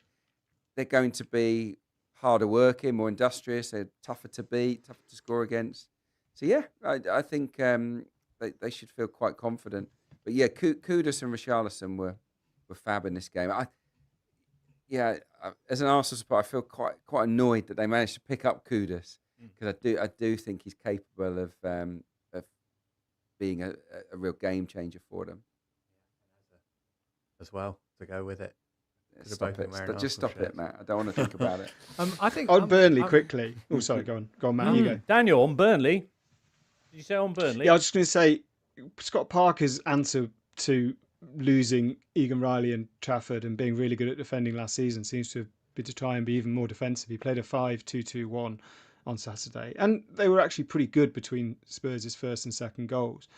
But Hannibal and Lyle Foster were 2 of Burnley's most attacking players on Saturday, and between them they touch the ball every 4 minutes when they're on the pitch. Like, if Burnley are going to play that defensively and try and soak up pressure and concede 1 goal a game rather than the 3 that they did on Saturday, they are going to have to be the attackers that come into that team are going to have to be incredibly efficient with their chances if they're to pick up points, because that is, we talked about Gyökeres dealing with scraps. That really was scraps if you don't really touch the ball. And there wasn't really an outlet other than Anthony on the left. And yeah, I understand why Parker almost is saying, I want to be stay up by being boring. But as soon as they go 1-0 down, I'm going to look out for Burnley all season to work out how many points they pick up from losing positions, basically. Because they looked at the weekend like a team that as soon as they go 1-0 down, I don't really know how you're going to get back into this game. Yeah, they need more punch up front, definitely. Breuer obviously is there, so he might provide it. I think they could probably do with more. I don't think they'll play back 5 every week. I think it'll be a horses for courses, a little bit like Thomas Frank. When they play the tougher teams, he'll go back 5 and he'll play back 4 in the other games. Who, by the way, had Michael Oliver on their bingo card be the first to punish a goalkeeper for the 8-second rule. I think that was nailed on. He must have been a very short price. Really? Michael Oliver. Yeah. He loves maths wizard. I'm excited by this. Yeah. This is I like it though. It's good. I like it too. Today in the Old Trafford game, I found myself counting the seconds, which you needed something. We're all doing that from the second half onwards, to be fair. Indeed. It's that extra touch of jeopardy. I reckon they should. Get the most out of that way, can you? Because give it. No, I've forgotten about it. All right, then. Let's move on ourselves then, because there are other big games to discuss. We've got Man City beating Wolves 4-0. Daniel, you said you thought they looked horrific there. Liverpool with a slightly more complex performance to decipher in their 4-2 victory over Bournemouth. Which do you fancy having a chat about? So we should talk about City, shouldn't we? Yeah. That was a brilliant. That was both. Well, definitely both. But it was a brilliant performance. Obviously, one of the best debut performances in the Premier League for a long time from Johnny Reinders. I thought he was fabulous. Great energy, but also superb decision making on the ball. It's going to add a lot, I think, to their midfield. What stood out to me as well was City, how good they were without the ball. I think last couple of years, they've definitely got a little bit lazier. Just not quite as much effort in terms of winning that ball back. As soon as they used to lose it, bang, they were on you and they'd win it back. And I think they've gone away from that bit. In this game, they were good at it. Pressurised Wolves well. And I looked at the running stats. Wait for this. Wolves ran 108.06 kilometres, respectable. Okay.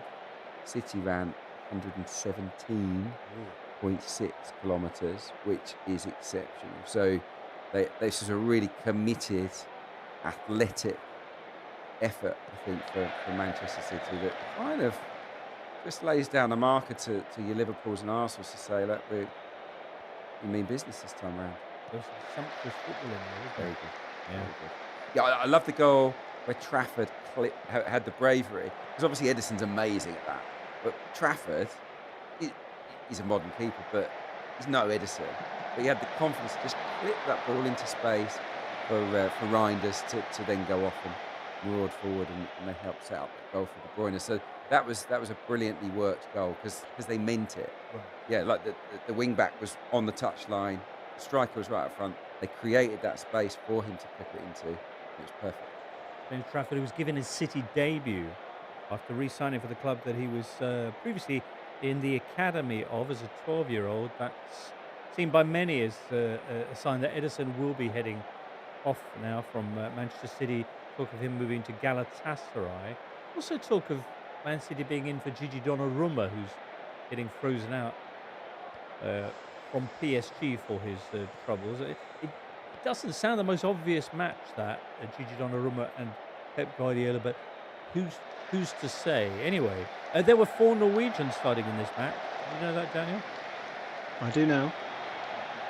Yeah, you know one of them. Well, I do. I was Possibly know actually all about 4. to. Well, coincidentally, yeah, I will try and name all 4. Maybe Larson, Yep. Haaland, Bob, and Wolf. Is it? Yes. Yes. I was going to say about Oscar Bob. I mean, the cliche of early new season of like a new signing. I'd forgotten he was there. He spent so long out injured last season, and just the way in which those younger City players look like little Pep Guardiola robots means that, like, it's good and of itself in the starting team, but it also means that when they bring on players, Phil Foden wasn't in the squad at the weekend. Ryan Cherki came on and looked really good. Omar Mamouche came on and looked really good. So it means that it's almost like a placeholder in the team, which is not an insult, it's a compliment. It means they immediately look comfortable with what they're doing. And yeah, he looked excellent. And yeah, it was, as Adrian says, it was absolutely a marker to the rest of the league, because you could pick a pretty decent 11 with Ederson not in the team there of City players who didn't start. Ake, Akanji, Gvardiol, Ederson, Rodri, Gundogan. It's Marmoush, Cherki, Foden. Like it's a phenomenal second choice team that didn't even play against Wolves, and that strength and depth is like nothing else in the Premier League. Good Lord. Well, it's Liverpool, the team that they are chasing 4-2 winners against Bournemouth, at home to Bournemouth on Friday evening. So this was very impressive in phases. Was it? Actually, let me introduce it in a different way. Absolutely terrific. All right, City have lost their title, of course, to Liverpool, who also scored 4 goals this weekend in that tremendously thrilling 4-2 performance against Bournemouth back on Friday. Let's get onto that match next. Bit of comms, is it the Enrico Chiesa? Federico, yeah. Yeah, wrong one. Yeah. Federico Chiesa. Woo! His first Premier League goal. It's still ringing in my ears. That's The Dean Martin. Yeah, It's yeah. gorgeous, really, isn't it? Really enjoyable. Should we hear that? There's a little bit of it there. Yeah, and let's enjoy it now before it gets kind of bastardised by every other club in the Premier League, and it is the way it always goes with Chelsea, isn't it? But yeah, really enjoyed that, especially How's it after. go, Well, it's cool.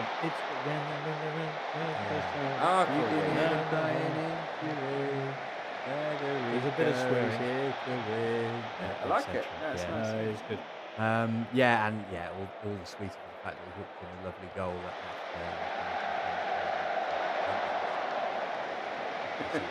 came on. He then accused him of basically. What's the word I'm looking for? He also accused him of kind of scuffing it, and then on the replay he said, "No, actually, that's a brilliant finish off the outside of his." The goals in this game were absolutely sensational, weren't they? So, all 6 of them. yeah, you had Ekitike who opened the scoring. Cody Gakpo with another lovely goal after a glorious kind of move involving various components of this pretty phenomenal Liverpool front line. But then, as Adrian was mentioning before, Semenyo dragging Bournemouth back into it and leaving the scoreline at 2-2 in the 88th minute when Enrico Chiesa put that one in. Look, I think Liverpool are just going to outscore teams, aren't they, this season? That's the aim of the game. When I saw the starting 11 land, I was like, this looks ultra attacking. You know, it's almost Ozzy Ardiles levels, wasn't it? Like, who on that starting 11 would classify themselves as a defensive player? You'd probably say Konate and Van Dijk. That's it. Fullbacks aren't.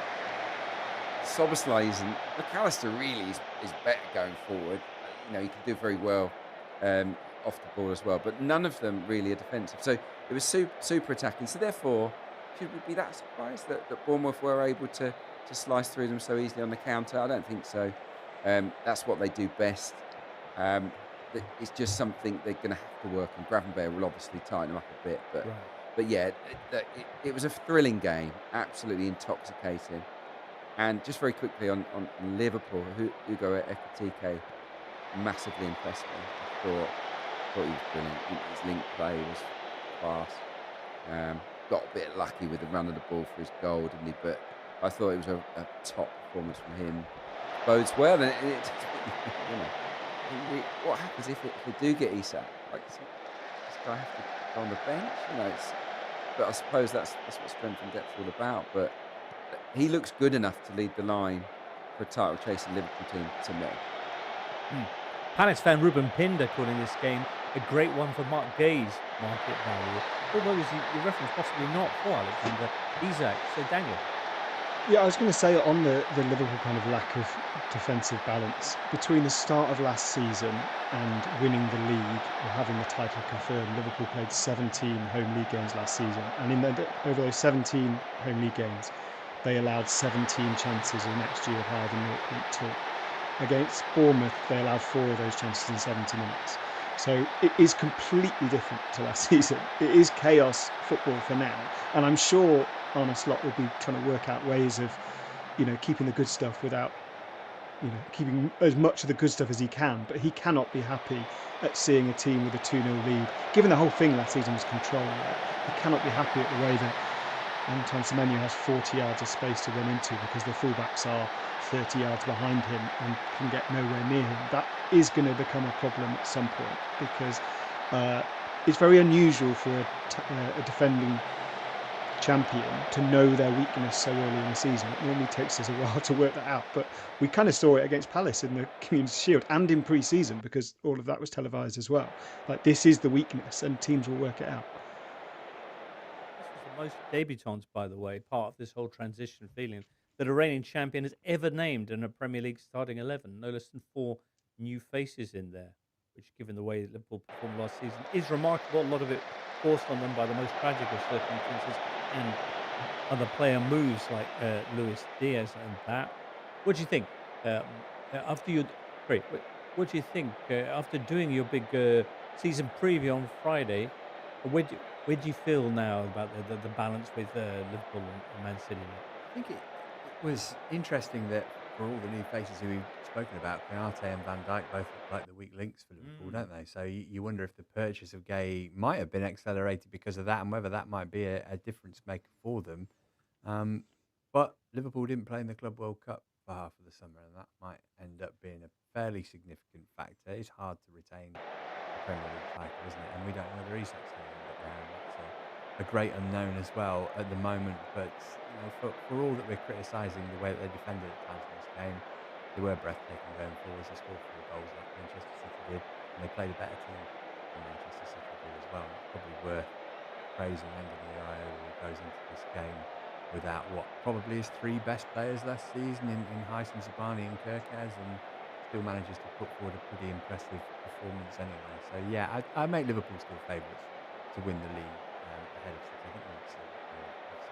I think the forward line were brilliant. I think Wirtz was a little bit quiet. Welcome to the Oso Spurs podcast. Sorry we're a bit late tonight, everyone. I normally would be starting the show an hour and 15 minutes ago alongside Joe, but I was on Last Word on Spurs with Paul O'Keefe tonight doing a transfer special. But moving forward, we're back to our original start time, which is better for the folks in Europe and worse for my wonderful co-host, Joe. How are you, Joe? I'm doing well, mate. I feel like a son that's dad's been out at work. I've just been waiting for him to get home so I can play some games with him. Let's build some Legos together. You've got some good goss, though. You've been making money for the family, so I appreciate what you've been doing for us. And I'm already getting trolled by Ross. How are you, mate? Yeah, I didn't get as much to say, did I, Ross? But it was still good fun. It was really, really good. And just a big up to some of the members in there. So, Sean, how are you, my friend? How are you? Did you enjoy the game on Saturday? Ross J, hello. Oh, Dee just jumping in as well. But I just finished off saying hi to members. Of course, Ross. I won't forget you, mate. So you said, funny thing is, we're going to get to the questions in a sec. I'm just going to say hello to everyone. Con, good to see you, mate. Hope you're well. And yes, good morning, afternoon, or evening, depending on where else you are joining in. Hello, Nicholas. Yeah, normally we start an hour and a half sooner, Nicholas, but due to other commitments, I had to start later, which is actually better for Joe and no different at all for Deej. How are you, Deej? Doing good, doing great. Encouraged by the performance yesterday. I was a little bit worried for the start of the season because, I don't know, I couldn't remember the last time we had a Premier League win, to be honest. Yeah. And so it feels good to not have to worry about the outcome of a game for the last, 10 or so minutes. That was a fun one. Yeah, I don't know. We'll talk more about the game for later, but doing pretty good. Where do you want to start? I've just been on for an hour, Paul, so I could give the transfer update, which will take me 2 minutes to summarise, maybe less. Go for it. So obviously the 3 main players we're after are Eze, Savinho, and oh my gosh, I've just got the centre back's name. Go on, Deej. Nkapia. Those we are after all 3 in this window. The likelihood of them coming in is probably that order of Eze, Savinho, and Nkapia, but Savinho and Eze are getting a bit closer in terms of partiality. The delay on both is pretty much the same thing, it sounds like, is that Palace want to replace Eze or have confidence they've got Eze's replacement before letting him go. And Man City want the confidence they're going to get Rodrigo before they let Savinho go. And then there's the small other bits of the fees are pretty much agreed and the terms are in the latter stages, but it's not 100%, but it's nearly there. And there's a world in which Eze is done Monday or Tuesday next week. There's a world in which he's not.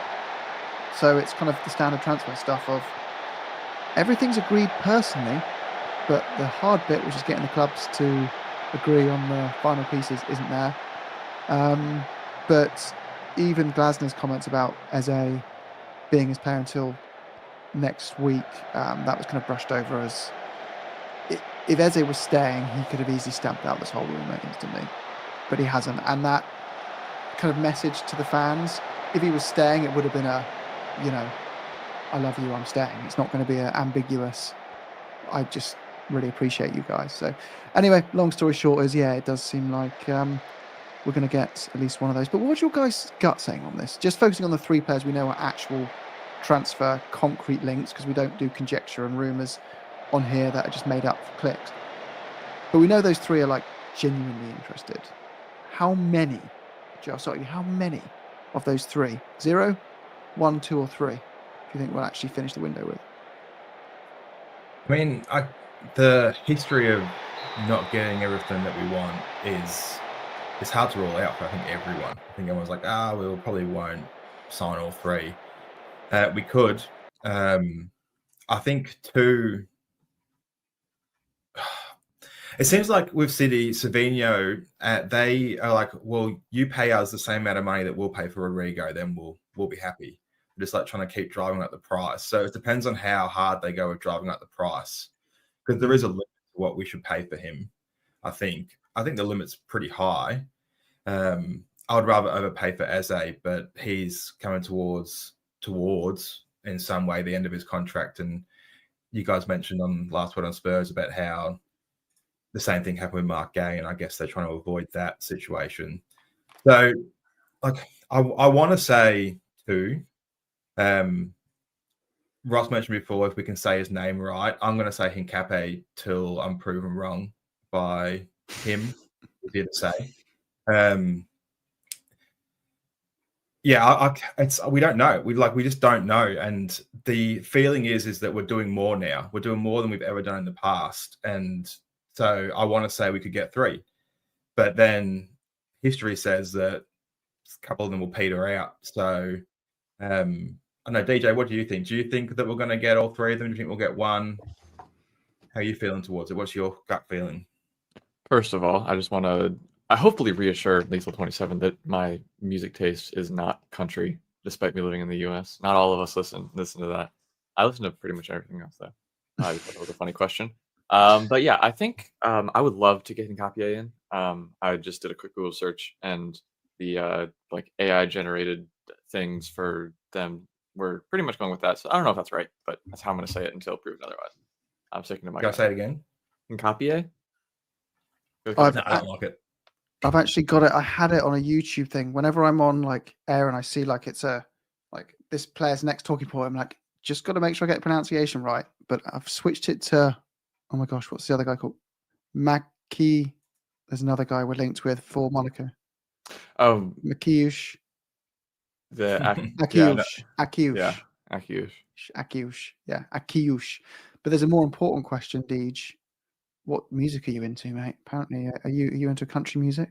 No, fortunately, I listen to pretty much anything else. So, but yeah, I get how that would be a question of interest given my name. It is completely unrelated to disc jockeying, unfortunately. But yeah, I think in terms of players that we will really sign, Ross, I'm kind of in agreement with that. That's why I loved the Tell signing at the time. You can't mess that one up, really. I guess Matisse is a little bit hard, but we can just call him Tell, and it's fine. Yeah, everyone's tried different versions of Matisse. Yeah. Matthias. No, I haven't heard that one. Matthias, I haven't heard that. Fortunately, Tell, we can just all call him Tell, and it's fine. But yeah, in terms of transfers, I think we'll end up with 2. Just because it feels like Hincapié is signing Hincapié as a depth signing would be a crazy departure from the way in which Tottenham generally spend money. I'm not part of that. Like, that's just a lot of like his release clause, I think, was quoted somewhere around 60 million euros. I'm assuming if we are going for him, I don't think it'll be at that price point, but still, that's like a senior player that gets a decent amount of minutes for a team that, like a Champions League level team, that we would then bring in to assumingly like play the bench, unless we are very concerned about Van de Ven's like long-term outlook in terms of being able to maintain fitness, which is possible. Obviously I'm not a doctor, so I don't know anything about how he's progressing, but if that's a serious concern, then I guess that transfer would make a little more sense. But of the 3, I think he's the least likely. Savinho I've felt weirdly like confident about, more so even than Eze until like the past day or so, just because it's just such a like not standard, I guess, Tottenham link, if that makes sense. Like like it's such a weird transfer, and those kind like sometimes you get like say like Hincapié is like a transfer that you would like say like make sense, I guess, if you're like looking at it from the outside. You're like, oh, Tottenham need a center back, and they're going to sign someone from the Bundesliga because we, Premier League has more money, we can pay him more, blah blah blah, whatever. Savinho is like a player who played 30 games for City last season and is by no means and wasn't bad poorly in any of them. He was their leading assister last season, I believe, tied with De Bruyne across all competitions, definitely in the Premier League. And they're willing to get rid of him. I get that part of that is due to him wanting more minutes before the World Cup. So that could be a point that plays in our favor. And obviously it sounds like he really wants the move based on I don't know how real the how real the rumors are about his agent flying into London or whatever. But if that's the case, then that's the kind of stuff that makes me more confident than, I don't know. As it just feels like someone could be just around the corner waiting for us to agree to a fee structure. Yeah, I'm used to seeing us going after players in a Palace type position who are, last couple of years of contract, they're their main player, a club that's realistically not going to be overtaking Tottenham unless something drastic happens on a consistent basis. So it feels like those players know it's a step up. They know they can earn more money. They know there's more chance of success going to Spurs, and a Liverpool and a City aren't in for them. But you don't often see Spurs going for a club above them in the pecking order's player who is valued by that club. That's just a really hard ask. I don't think it's anything to do with ambition or anything else. Because I think if you went and said, I'm putting a bid in for every player at City, Liverpool, Chelsea, Arsenal, PSG, Barcelona and Real Madrid, that starts for them, you'd get a list back of just laughing emojis, I think. It doesn't matter if you meet their asking price. They're like, we're the club besides, we don't sell them unless we want to. We tell you when those players are leaving. But we went into City and we went, we want him. And the players turn around and gone, yeah, I fancy Spurs. That just feels different. And I'm hoping it's a positive thing that Spurs are seen as a club that's stepped up and moved forward and can compete for honours and can be seen as a club that's going to be reliably in Europe regularly. So hopefully it's a good thing. And I do think if we got all three of those players, genuinely, I am going, you know what?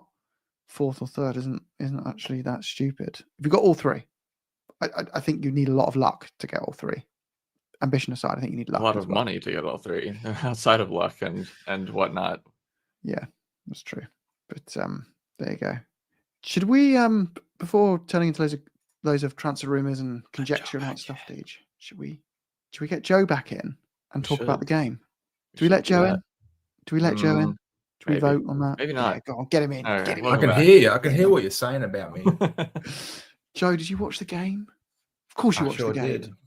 Go on, mate. What's sure your did. synopsis of that 3-0 win by the mighty Tottenham Hotspur?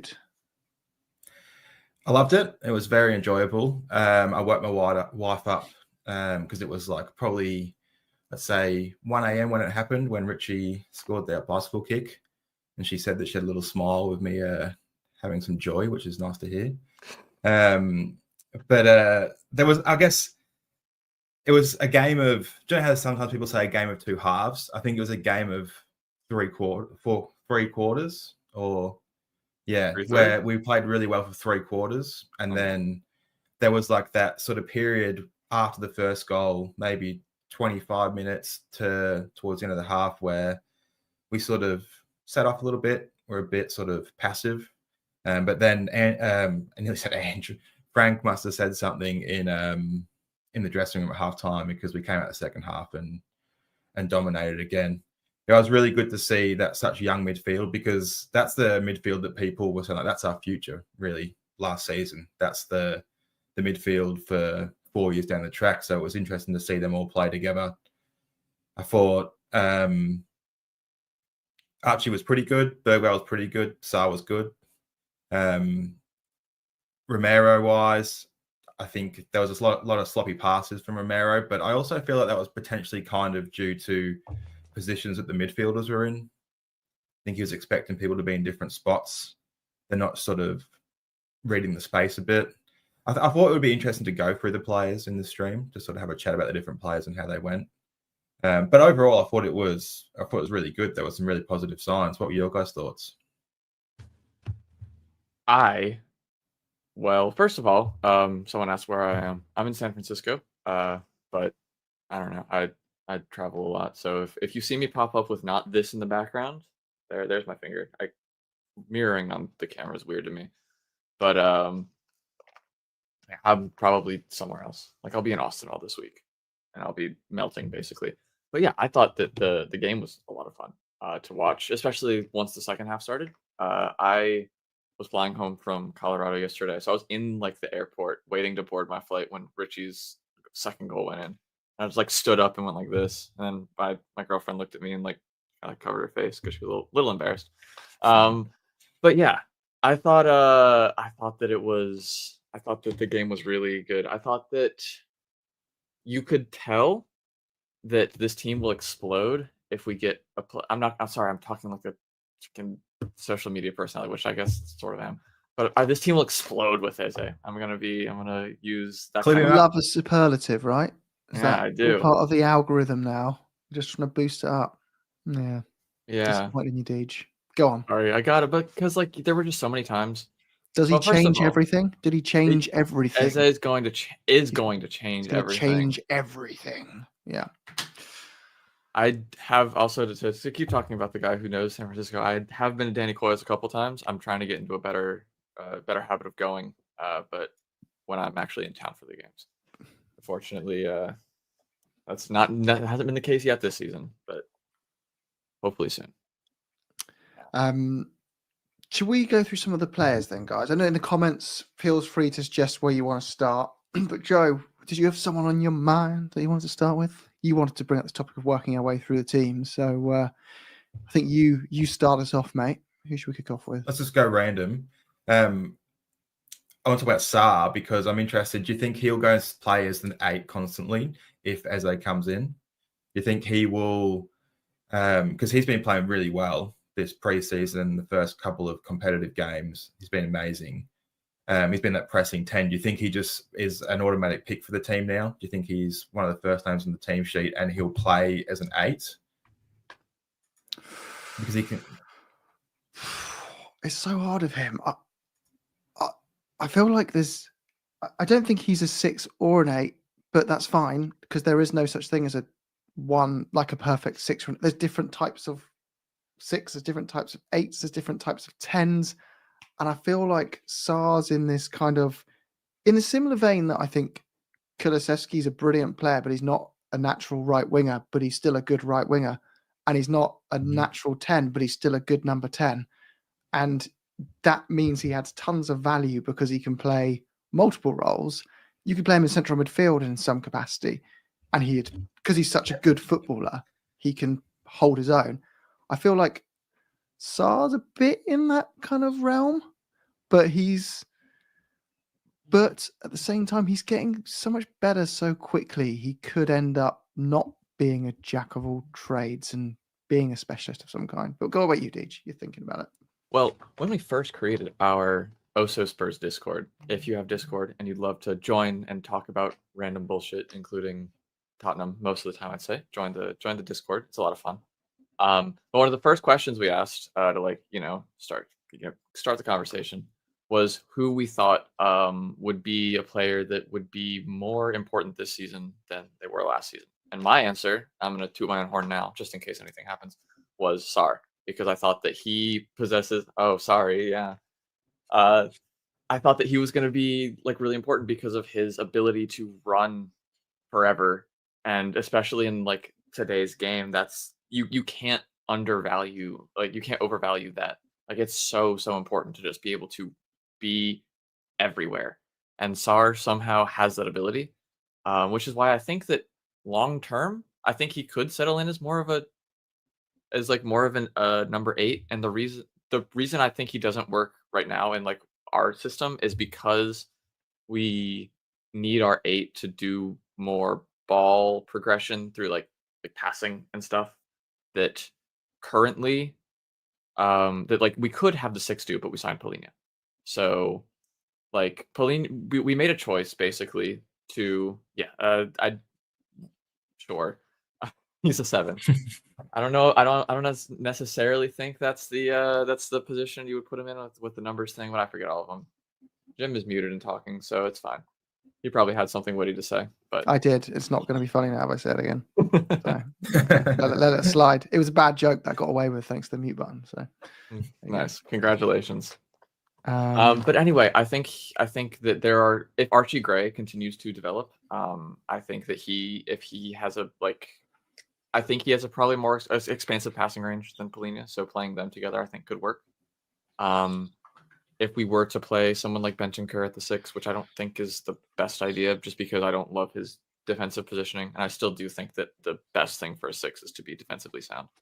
But I think that Sarr, just by the nature of him being everywhere, he doesn't necessarily even need to have the expansive passing range that you would kind of expect from an 8, and like we saw with the Johnson goal, where he's just like able to pick up a ball, and then like he's when I say he doesn't have an expansive passing range, he's still like a very good passer. Like he's especially like his weighted through balls. He had a couple of them at the beginning of last season. I remember one of them. It was to Madison against Fulham, I think. And it was just like a perfectly weighted ball into a Madison run, and then he scored that. So he's adept at making those kinds of passes, which is something that is really good for an 8 to do. So, and especially like passing touch like that is something that often comes with age. So he can already do the hard part, the part you can't teach. He's 26. So he's one of the best he's getting keepers better in the at the world. parts you can teach. So I think it'd be crazy if Man United don't go for him. We used to go to games a lot and play really badly, but find a way to win. I had it in DC with one of my players who got racially abused, and he was crying on my chest. Hi guys, the Wayne Rooney Show is back for episode 2. In case you haven't seen enough of Wayne Rooney across the BBC this weekend, we're going to get even more of his thoughts on the action. Kay Kurd alongside myself, Kelly Summers and Wayne. So Kay, firstly, did you have a good weekend? Yeah, it was great. I watched Wayne on Match of the Day, smashed it. It was nice to see him have a debut without ripping his shirt, so that was good. Do you know what? I've obviously been told about how long you're there in the offices before Match of the Day, and weirdly enough, I actually got there 2 hours early. So yeah. Why would you do that? As someone, I mean, I love the show, but as someone that's presented it before, it's a long day anyway, Wayne. Yeah, I think it was to nick that BBC sign in the background. No, it was a long day, but no, it was all good, and I dropped one of my boys off his game, and then I got there to make sure I could watch my other boy who was playing for the under 18, so I made sure I was there and I could watch him play before obviously watching all the games. Gosh, so you're literally got a full-time job now as a football dad and the busiest man at the BBC. I know, I need paying more. There's a message to the boss, if ever I've heard it. Okay, we are here to review the weekend's action, and there is only one place for us to start. Manchester United losing their opening game of the season 1-0 to Arsenal in the Sunday 4:30 kickoff. So Wayne, firstly, how are you feeling after that one?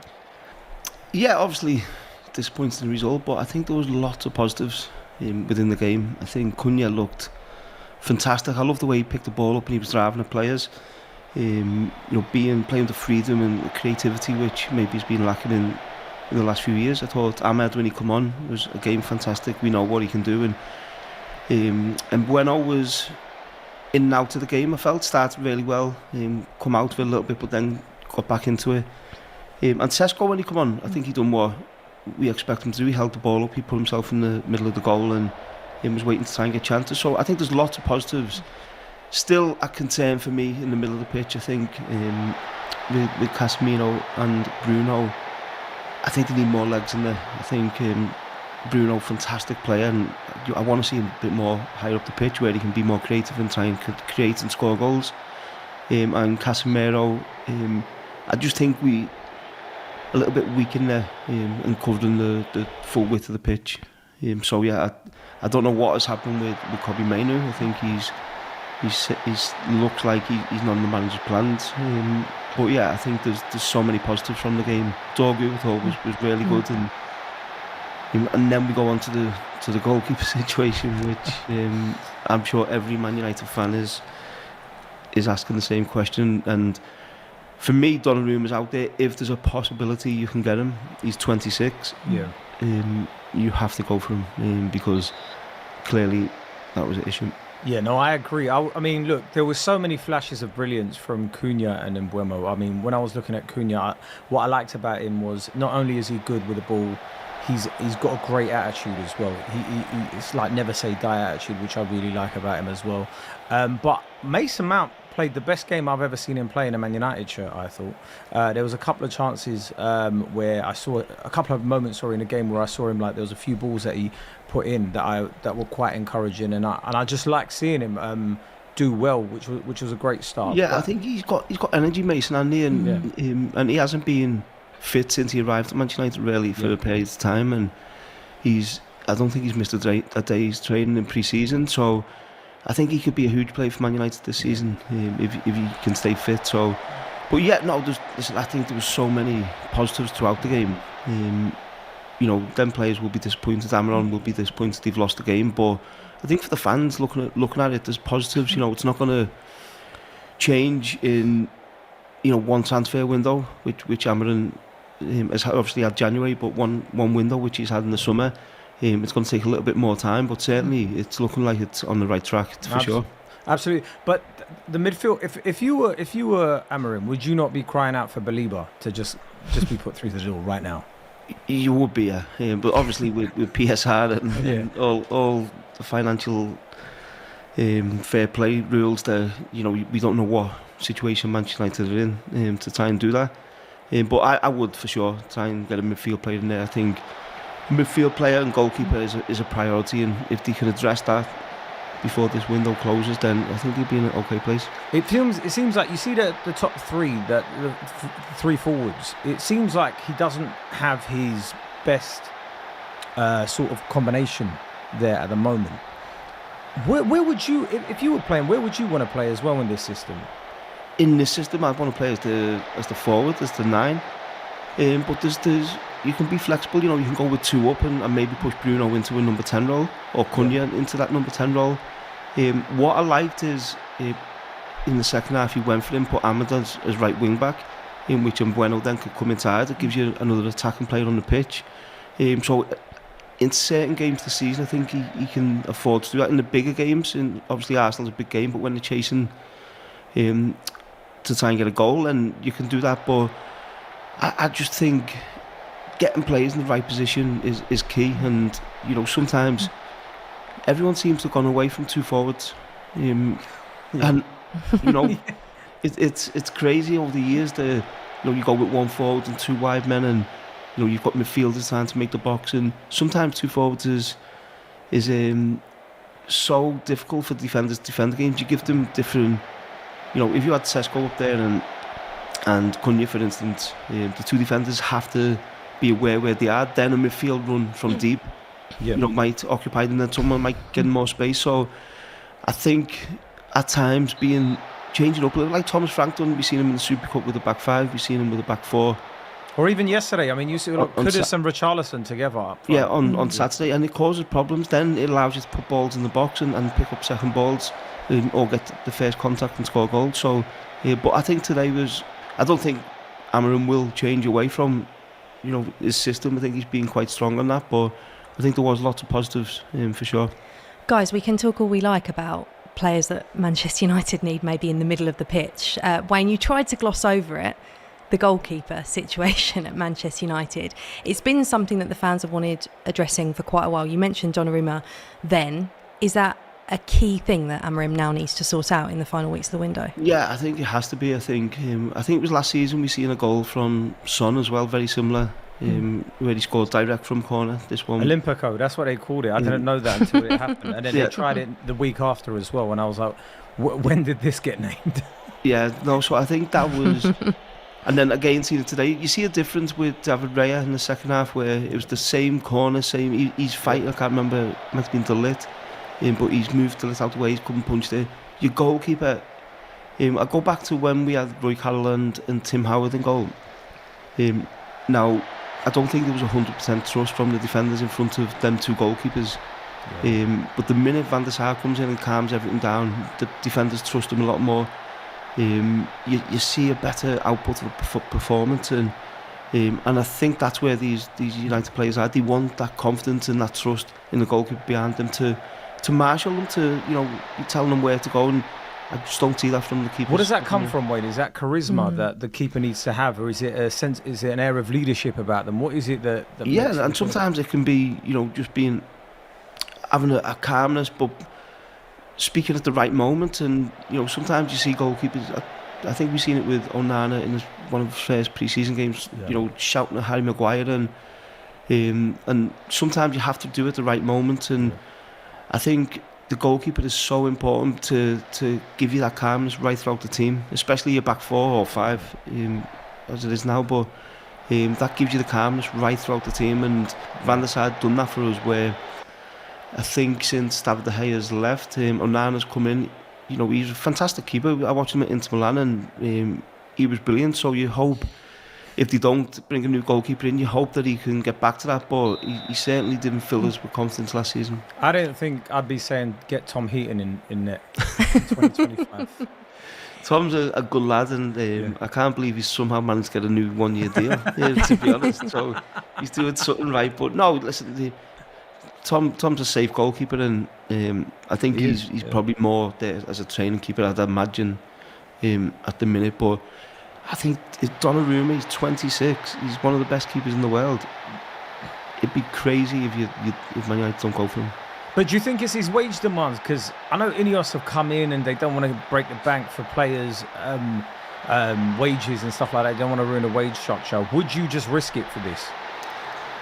Well, I don't think he's a risk. I seen a stat the other day, the errors leading to direct goals, his was 0. And some of his other stats weren't right at the top, but I think that's really important.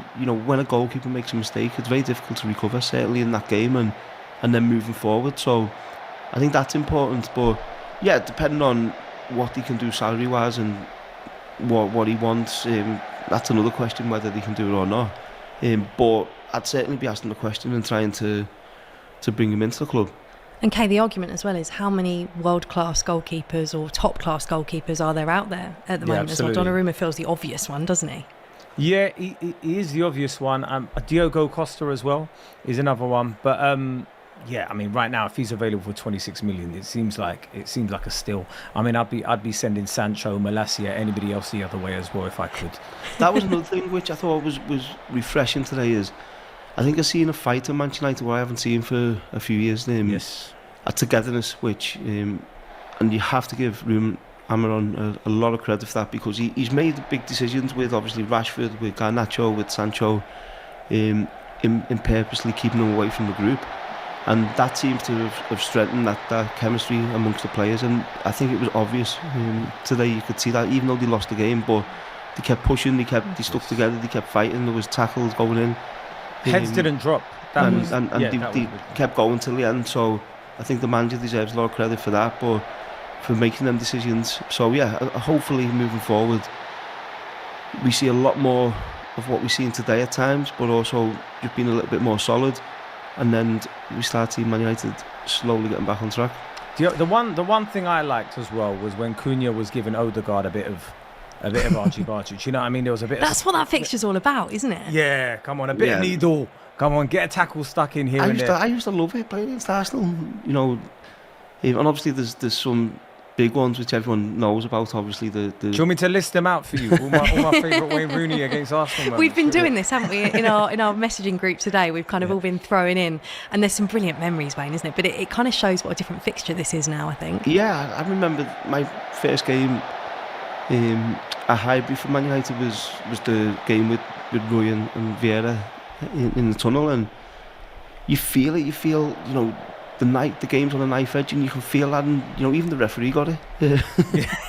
So it was you had the Fabregas one with Alex Ferguson in the tunnel with the throwing the pizza at him, and there's fights in the tunnel which everyone was involved in as well. And I think when we beat them 2-0 after the Keown incident, obviously the Keown moment was before I was there, but the next year we beat them 2-0, and Sol Campbell didn't speak to me for over 6 months. We meet up with England, and Sol still wouldn't speak to me. Were you happy about that though? Yeah, sometimes I was with Sol, but no, I'd say to him, come on man, we're playing for England here, and he wouldn't speak to me because he felt I dived, and which he left his leg out. I think there was a small contact, but anyway. Did you ever have it out, Wayne? How did you get over that? Yeah, naturally you do, and I think it was a big game for Arsenal. It was if they won, it was 50 games unbeaten. So he was disappointed, but yeah, it was about 6 months he wouldn't speak to me. So that fixture was always, the rivalry was big, and when I joined Man United, that was the big rivalry we had then, and I think that's died down a little bit throughout football as well. Yeah, I think you're right though. I think that rivalry dying down is indicative of where the clubs are at. I think both of them for so many years have lacked a lot of leaders and a lot of characters in the squad. I know, especially at Man United, we haven't had those characters where they demanded excellence throughout the whole squad. And I think at that point you did get that in that era. Yeah, you didn't. But I think the game has changed as well. When I was playing, you could put the armband on any player really, because you had lots of players with leadership on the pitch, and maybe that's not the case. I think I seen Tony Adams talking about Odegaard and Declan Rice should be captain. Well, whether that's the case, I think Declan will go on to be a fantastic captain for maybe for Arsenal, but also for England as well. But that's what you need. You need players. Sometimes players don't need to wear the armband as well. You need players who are just going to lead by example on the pitch. And I think in the way the game is now, that's a little bit. I don't think players are as close to each other than what it used to be, and sometimes that shows. Where I think fair play to Arteta over the last few years, they're just missing a major trophy, but you're certainly starting to see over the last 2 years in particular that steel and that fight with Arsenal, and then all these little tricks which you're doing to win free kicks or waste time. I think they do it really well. I tell you what, I bet this is something that an Arsenal fan never thought they'd hear. Wayne Rooney complimenting Mikel Arteta's team. And we're actually joined by an Arsenal fan now. Rimedy joins us. Thanks for being with us on the Wayne Rooney Show. We're keen to get the Arsenal viewpoint. I know David Raya said post-match that maybe there was a little bit of relief. Are you relieved to get out of Old Trafford with 3 points? Yeah. 100%. I thought that today, it wasn't really a usual typical game that we'd see from Arsenal. Usually we'd see the clean football, the crisp football, passing through the lines. But today it was completely different. We got an early goal, lucky some would say, and then it was just a slog the entire game. And to be honest, I felt that maybe at times, like someone like an Mbeumo, someone like a Cunha, they really threatened us. But I didn't really think you guys were kind of on top of us. We couldn't get out. I think there were still moments that we could have still hit you guys on the counter-attack, but I just think from our point of view, if I'm looking at it directly as an Arsenal fan, sure, Manchester United were great, but I also think our level was completely terrible today, and I don't think, and I hope that we don't see something like that again going forward during the season. I think that is an unbelievable win for Arsenal today. I think obviously a lot of talk of Man United, and they've signed some new players and trying Amaran's first pre-season, and can he get back to the level we all want to see them, or most of us want to see them at. So I expect Man United to come out fighting and make it difficult for Arsenal, and a sign of a good team is when you go to these games. We used to go to games a lot and play really badly, but find a way to win and figure out a way to go out and win that game and move on. And so I think for Arsenal, Arteta will be delighted with that win, because it allows him to go to the players and say we need to be better. We need to be more on the ball and dominate the game a bit more. But to figure a way to leave Old Trafford with 3 points, I think that's a massive plus for Arsenal today. Well, that's how you win leagues, isn't it? You're right. Like, you grind out 1-0 results. That, like, you'll take 1-0 every week if it means you win in the league, wouldn't you? Yeah, of course, and 100%. So yeah, I think that's why for Arsenal you'd be delighted. For Man United, there's lots of positives, but ultimately you lose the game, and that makes next week even bigger now for Man United. But can we talk about Gyökeres, please? Because there was this big fanfare of him coming in, and I'm seeing the names online. They're calling Midi Gyökeres. They're calling him Gyökeres. Like, great play on words, if you ask me. Yeah. Remedy, what did you think? Because he did look a bit sluggish, didn't he? He looked sluggish. Saka looks sluggish. Martinelli looks sluggish. I think the entire team. I don't know, Wayne. Like, maybe you looking at it from the player side of things. Do you think Arsenal were fully fit? For me, I don't think we were at the races fitness-wise compared to our Manchester United. Yeah, sometimes I always think you're never really fully fit. First game of the season, and a lot of that game you play on adrenaline, and then I think a big issue now, which obviously is a bigger discussion, a different discussion, is in the off season, and players don't rest. Yeah, and it's so important to rest. I think you see players on the Instagram and whether